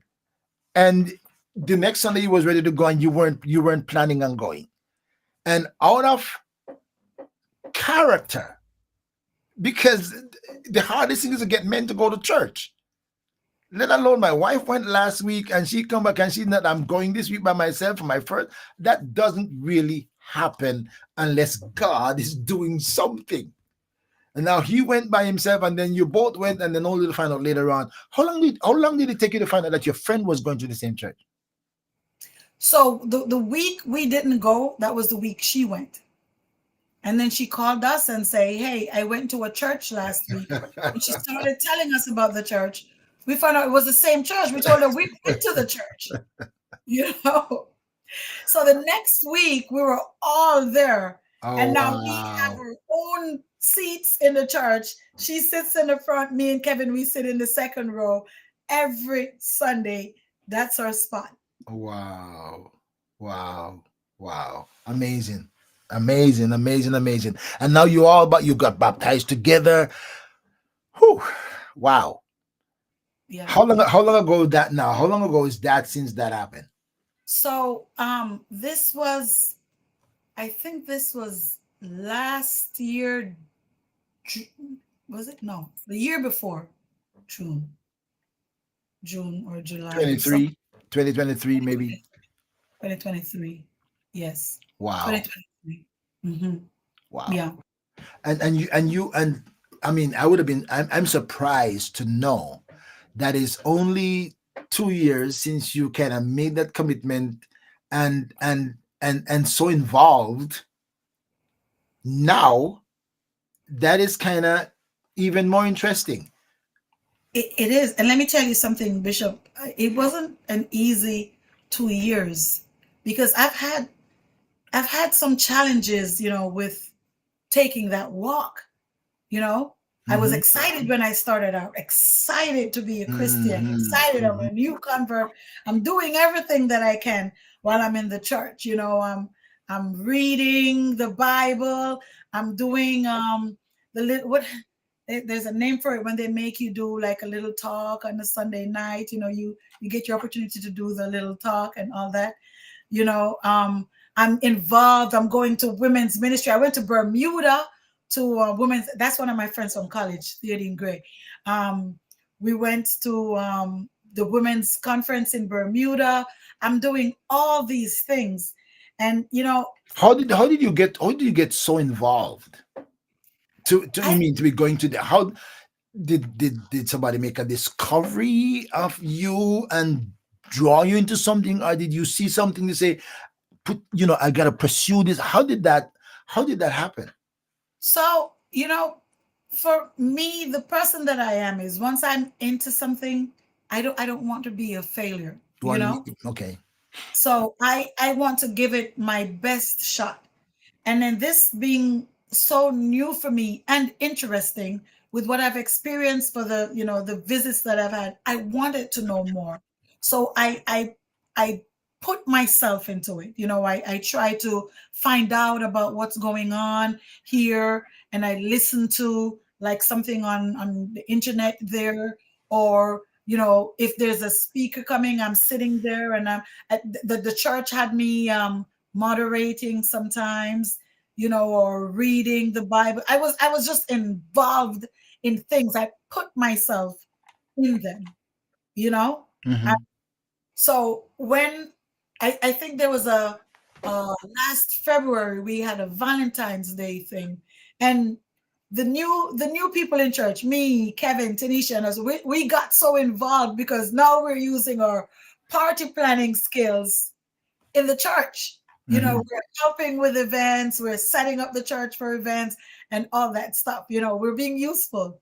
Um, so we had an event, and Bishop Charles came to the event. Mm. This was after the church was on the Caribbean Zoom room. Mm-hmm. We were on there first, and then he came to our thing. So while he was there, it was for 2 days. The Saturday night when we had the function, then he preached the Sunday, and we connected, you know, Mm-hmm. and we just started. I started going on the Zoom, and we talked, and he encouraged me. It's something about the gentleman that he has a way about him, that you just have to love the guy. He's a special kind of person. Yeah, yeah. He's captivating, sweet mouth too, and captivating, and very Yeah, jovial, casual. Yeah, yeah. He's a good yeah. guy. He's a good guy. So while I was on the Zoom, I saw that they advertised the women's ministry, the women's conference in Bermuda, and I asked him, I'm like, "You think it's a good thing?" So Tanisha, this would be great for you, and he I told could me I that. could hear him. I could hear him say that. Yeah, he said Lady Charles is going. Get with Lady Charles. And he gave me the number for Bishop Miners and Lady Miners and Lady Charles. So I'm connected to all these people and getting, the directions that I need to take to make it to Bermuda. And then I went to Bermuda with the first lady at the time at the church that I was going then. We went to Bermuda together, and it was an experience. It was a beautiful experience there. And that experience makes me want to do more for women, you know. Mm-hmm.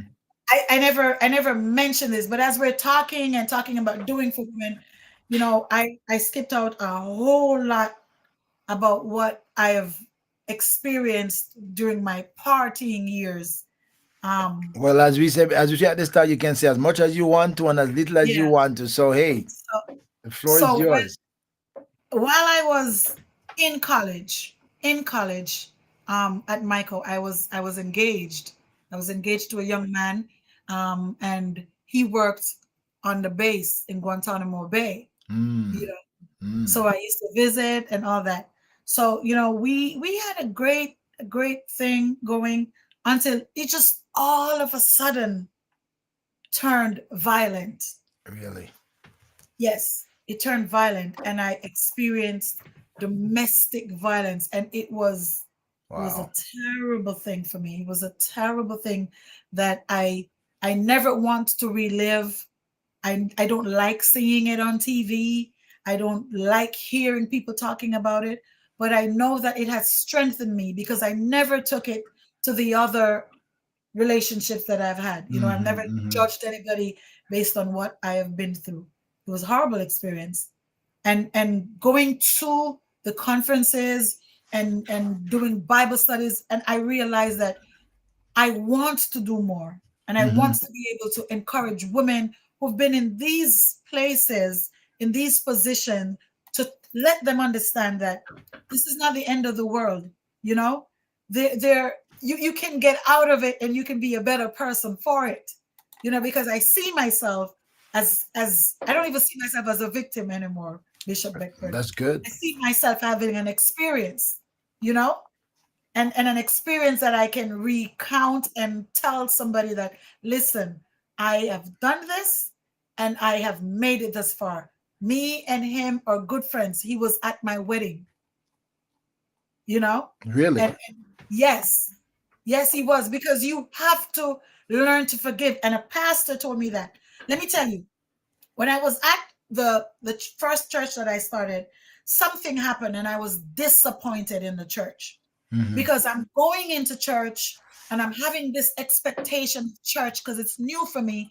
And I'm thinking, oh my God, church is this warm, bubbly place where people love each other and they say the right things and they treat you right.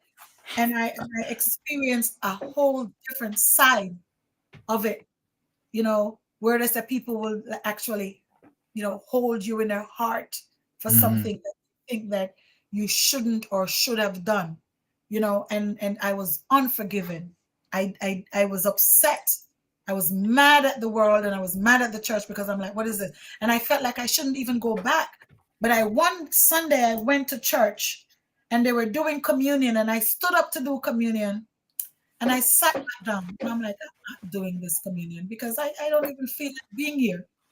And the pastor who did it, Pastor John, after church, he said, Tanisha, I saw you sat down during communion. What happened? And I said, Pastor John, something happened and I feel like I haven't forgiven the people who did it to me. He says, that's not how forgiveness works. Mm. Forgiveness is not something that you try to do. You think somebody does you something or somebody does it, you forgive them, it's instant. You forgive them and you move on. There's no process in forgiving, I'm gonna and forgive you little by little by little by little. yes, Yeah, it's not. Yeah, okay, not incremental. there's no increments in forgiving. It's instant. You forgive somebody, you move on. You know, if you can tell them you forgive them, or you might just forgive them in your heart. But Right. that's how forgiveness works. You don't drag it on, or you don't hold on to something and says, "Oh, you did this to me, and I'm being wary of you." No, you forgive them, you let it go, and you move on. I never forget that. And that has stuck with me, and that's how I deal with people moving forward. Yes, he was at my wedding, and I'd forgiven him a long time, and it wasn't because of what Pastor John said, because this was after that happened, but that Hmm. helped me to understand Right. how to deal with people moving forward. Hmm. So when you hold something up in your heart, it tears you down, it wears you out. And when I was at church, that's what happened, and I felt like this is not for me, this is not for me, this is not for me. I can't do this anymore. Devil I is a stopped. liar, right? The devil is a liar. We stopped going. I stopped Oh. going. Tanisha stopped going. My sister stopped going. And my Oh, sister, really? yes, my sister was there. She came because we did a little thing for new converts and we sang. My sister came and she stayed with the church. She got baptized and we grew up in the Kingdom Hall. So my sister, and when my sister is when your parents say, I don't want you following bad company, it's just because I don't know my sister name. You know, she she fights, she fights. She was bad company by nature. By nature, she was terrible. And my sister went to Wow. church Wow. and got baptized, and we all at the same time got a bad taste in our mouth, and we Mm. stopped going. Kevin didn't stop. Oh, really? No, he did not stop. He kept going. God's And got even to when we use tried to convince him, God's got to use somebody to hold it together. What an amazing God. yeah, we try to Whew. convince him every Sunday. We're like, Kevin, why are you still going? Mm. Did you not see what happened? Because God knew if he stopped, the bridge is broken. Yeah, The bridge is broken. God could not allow him to stop because then everything crumbled and nobody be able to pick you back up. Amazing God. yep. He was faithful. He kept going. We started going to a whole different church, and this was a church in somebody's house. This was a pastor. She was having church in her house, and we went. And I'm telling you, this is an amazing woman of God. Amazing. She teaches. She teaches. She teaches. Wow. Yes, and she and it's funny because she talked about forgiveness. One of those Sundays we went there, and it just resonated. And she says, whatever you're going through, don't don't let it hold you back from worshiping God.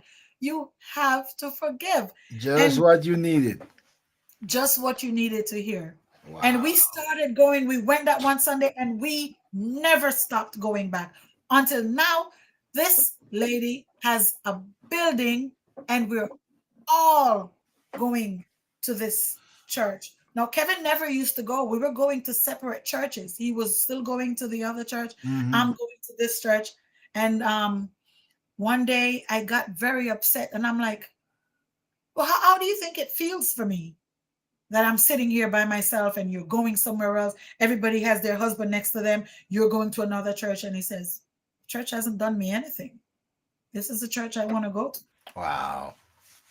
Yeah. And I'm like, well, I would prefer if you would go where I'm going. He says, why don't you come to where I'm going? And I'm like, Oh, you know what they did to me. And he says, well, I don't wow. know, maybe it's you. That's what he said to me. You know, I was hurt. Maybe it's you.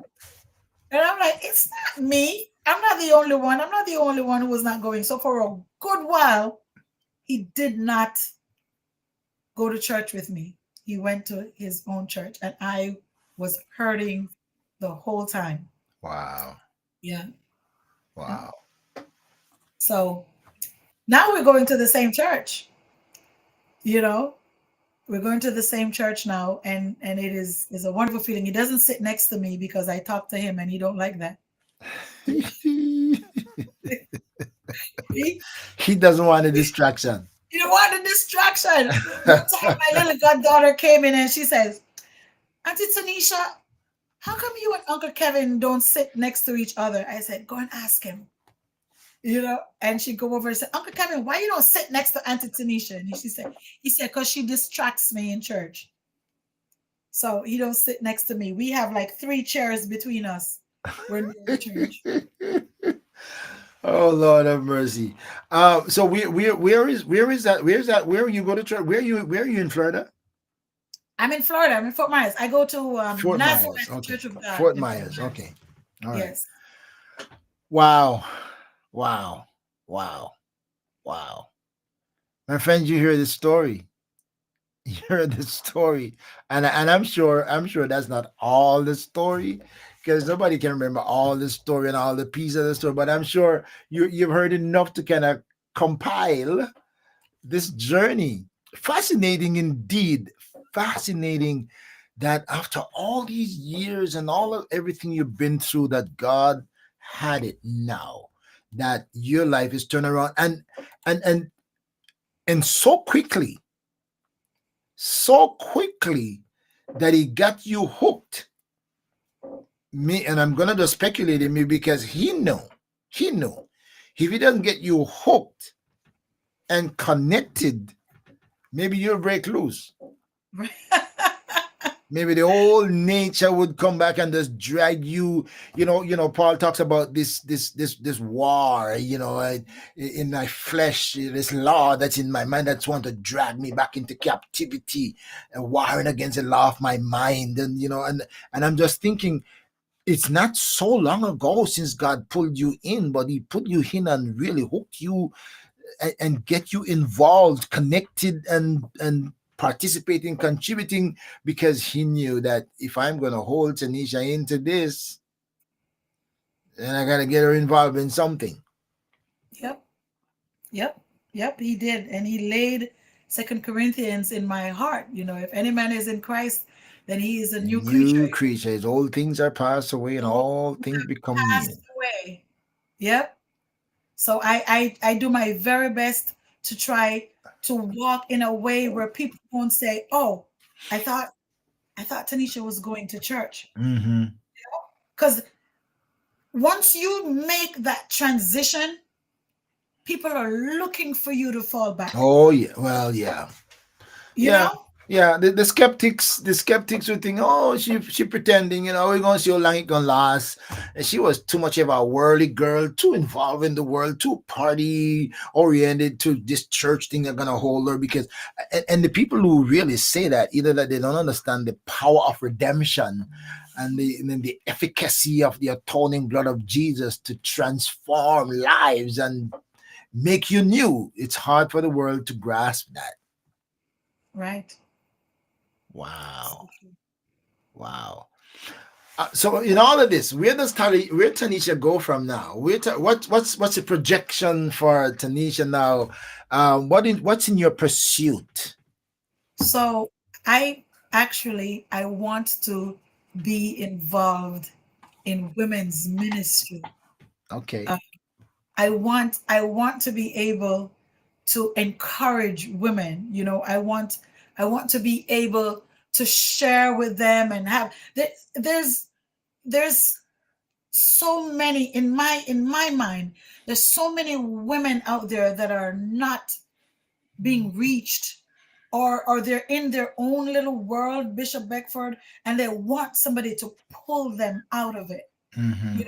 I want to be able to do that. I want to be able to reach people who are hurting on a level where they think that they're the only ones in their world, so that they can see that they're not the only ones. Mm-hmm. And there is a way where you can find comfort, and where you're going to have sisters who are going to be there for you. They might not be your blood sisters, but there are people out there who genuinely want to care for you, who have Mm-hmm. so much love to share. And I feel like I have a lot of love to give to a lot of people, you All know? right, all right. You hear it right here, my friends. And let's talk with the doc. She got a lot of love she want to give to a lot of people, and by the way, that's what people are desperate for that Yep. now. And people run to churches and they're looking for that. They're looking for that, and it's unfortunate when they don't find it, or when they look to Christians who should have it, when they don't find it. So God bless you. I hope that and I'm sure God is going to keep on pouring more and pouring more. And as you pour it out on others, He's going to deposit. He's going to deposit. Somebody use a reference. They were talking about tithing in this comparison, but I'm going to use it for this pouring into others. They make a reference to, God said, and proving that I'm going to pour into you, that you don't have room to be stored or to store it. And what I see that, in the sense of you pouring into others, that the example that they use, that God used a tractavator with that size shovel to dump it at your place, and then you're gonna draw from it little by little, and keep on passing it on to others, and before you know it, it dumps there again. So you can never be exhausted, you can Right. never run out, you can never find yourself not having something to pour into others, as long as Mhm. God allowed you to do it. Absolutely. Wow. Absolutely. Wow. Well, I didn't know who were some of the people that are here tonight, but I'm just getting responses now that they realize the story is coming to an end. I see some of my friends. Sister Edna is here from Jamaica joining in, and Sister Zelda is there, and there's come my associate pastor. So I didn't know she was there listening too. I know my sister is there. One of my sisters in Jamaica. She's been here from the start. But fascinating story. That's why I love this program. I love this program. God has given me this ministry to bring hope and healing, to bring hope and healing to those of my guests and to those who listen and to those who allow me to speak to and to help them to find hope and healing in so many ways. And my friend, if you have a story, as I do, everyone has a story. And sometimes you don't know the depth and the uniqueness and the power of your story until you start telling it. Because Sister Tanisha told me that I don't know, she started, I don't know where I'm going to start, what I'm going to talk to the bishop about. And now look at this. I mean, this is Two just hours. incredible 2 hours how we have here, right? What didn't you tell me that you think, oh my God, I should pop this in? And I'm so excited because now you're on this Zoom room thing with the Church of God, and you have this what you do, book thing that you're doing now. Tell us a little bit about that part of your ministry. So yeah, I am on the Zoom room with the church. Well, lately I haven't gotten the opportunity to go on all the time, but I love it. It has encouraged me in a time when I thought that all hope was lost. Between that transition from one church to the other, I was on that Zoom room, and I had women on there that encouraged me, Sister Zelda, Sister Joyce Williams, Sister Sonia, Lady Blair. You know, you know how I met Lady Blair? It is just, God really is an amazing God. Lady Blair, I met through the chat room on the Zoom because she noticed that I was taking notes. So she messaged me in the Zoom and I had her number. So we were sharing notes and we were texting. Lady Blair, she's on. She's on. We were texting with each other. And I said, why am I Oh, texting Lady this Bear, yes, I know you are there. lady? Okay, okay, no jealousy here. I just like didn't, okay. We're talking on the text, and I'm like, I'm driving. I don't want to text. I can call. I'm not a texter either. So I called her, and Bishop Beckford, we spoke for a long time. Found out this is an amazing woman of God. She has ministries and ministries and ministries, and she has her own story. And That's she our wrote own a book. story, indeed, indeed, Yeah. indeed.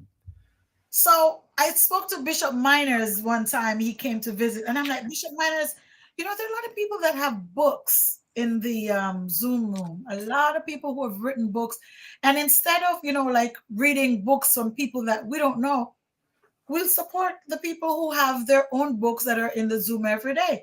And Hmm. we did Reverend Ashana's book. We did Lady Blair's book. Sister Zelda has a book. And Bishop Beckford has a book. Bishop Miners has a book, has three books. Bishop Yeah, Beckford has multiple I books. got yeah, I gone three now too. So hey, Yeah. So we're going to have Sister Zelda on, and we're going to you have can't you Bishop can't run Beckford out of on. material. You can't run out of material Yes. because It's so many.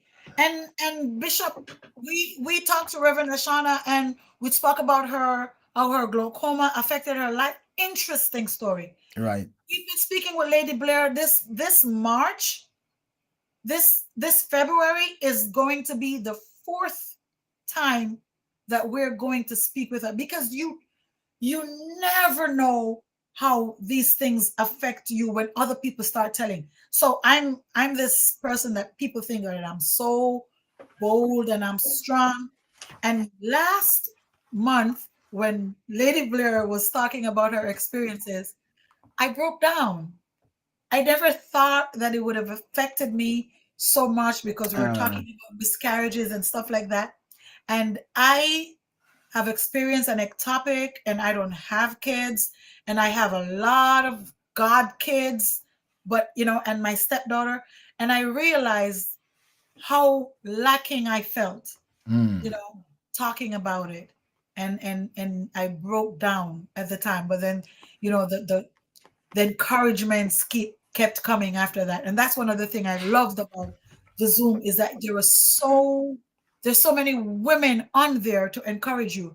And I have to give a shout out to one of my sisters in the church, Sister Felicia Pinder. Let me tell you, we've connected. I love her like a real sister. I have my real sister in the church, and I have my best friend there, Tanisha. But Sister Felicia Pinder is she's an amazing woman of God too. She's encouraging, and the minute that I started talking, she said, "I'm sending you virtual hugs." She just sent it right away, and I felt loved, and they prayed for me, and I felt the warmness and the love, and that's the thing that I'm talking about. Like there's always something to pour out into somebody. Somebody needs an encouragement. Sometimes Mhm. you might feel like you don't need it, but when the situation arises, you know, there's somebody there for you. And that's the person that I want to be for somebody, that when something happens, I want to be able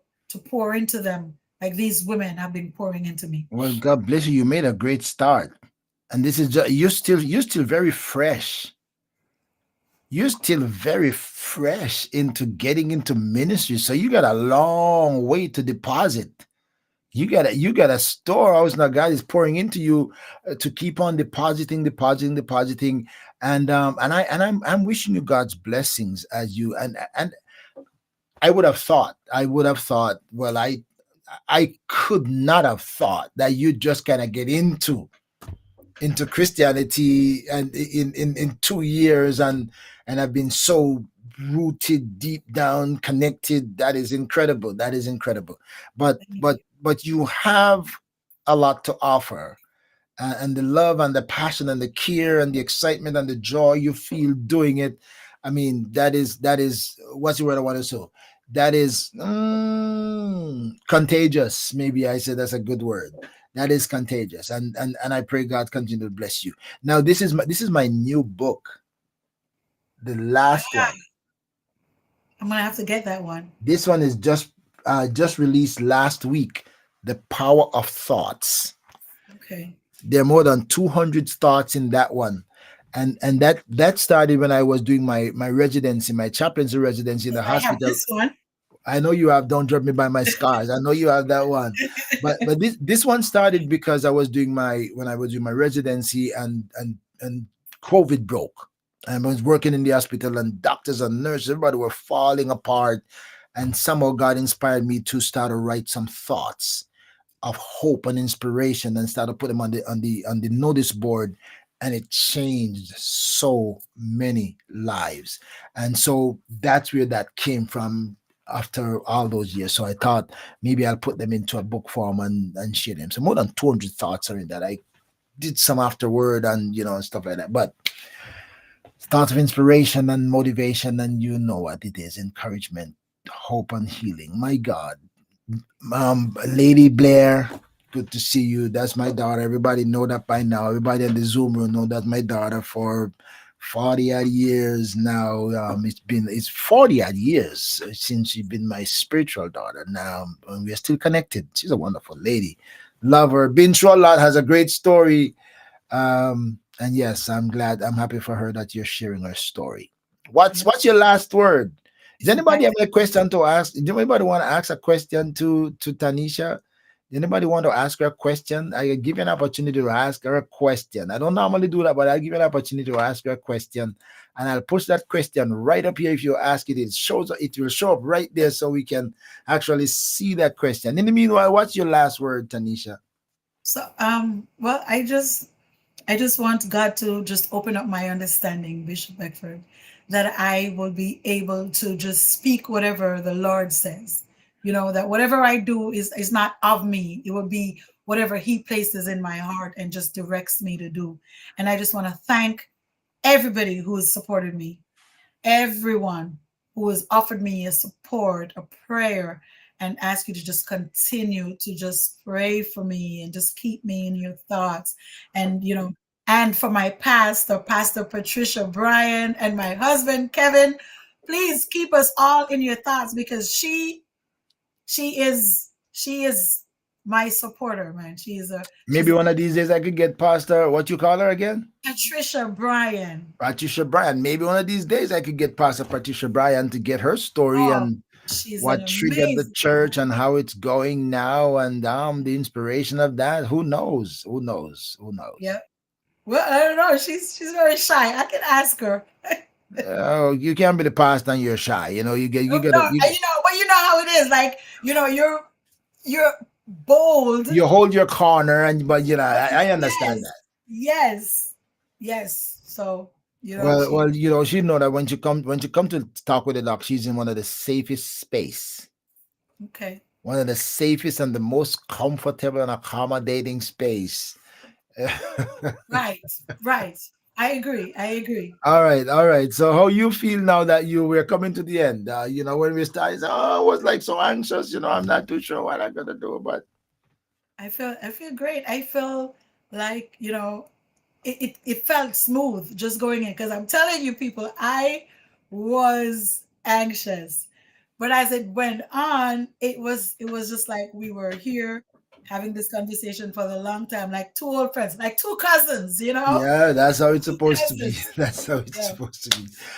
My friends, I want to thank you for joining me on this Let's Talk with the Doc, and I'm just so delighted to have Tanisha Beckford James on with me tonight and sharing this time and hearing her story. And a lot of you are hearing just like I was during this time. And I'm sure you'll have some questions from some friends, some people, oh, Tanisha, I didn't know that about you. Oh my God, tell me more about that. I'm sure it will be. So, my friends, stay connected with ORB Ministries. You can find me anywhere on social media: Facebook, YouTube, TikTok. I'm not doing too much on Twitter now because they kind of messed up, but you can find ORB Ministry anywhere. We're going to take it to wherever we can and bring hope and healing to God's people by whatever means He will allow us. I hope you'll join me. Subscribe to my YouTube channel. Follow me on Facebook. And if you TikTok at all, then I look forward to see you. By the way, I saw you doing TikToking devotions too. Yes, I do TikTok devotions. I don't know what happened. I just I just started doing it, and I was late one day, and Evangelist pinned it. She said, "Sister Tanisha, what happened to the devotion? It didn't come out this morning." And I'm like, "Oh, I didn't realize that people were looking forward to it." Well. So I now, listen. I listen to a few and give my little likes as well too. So, yes. So I'm committed now.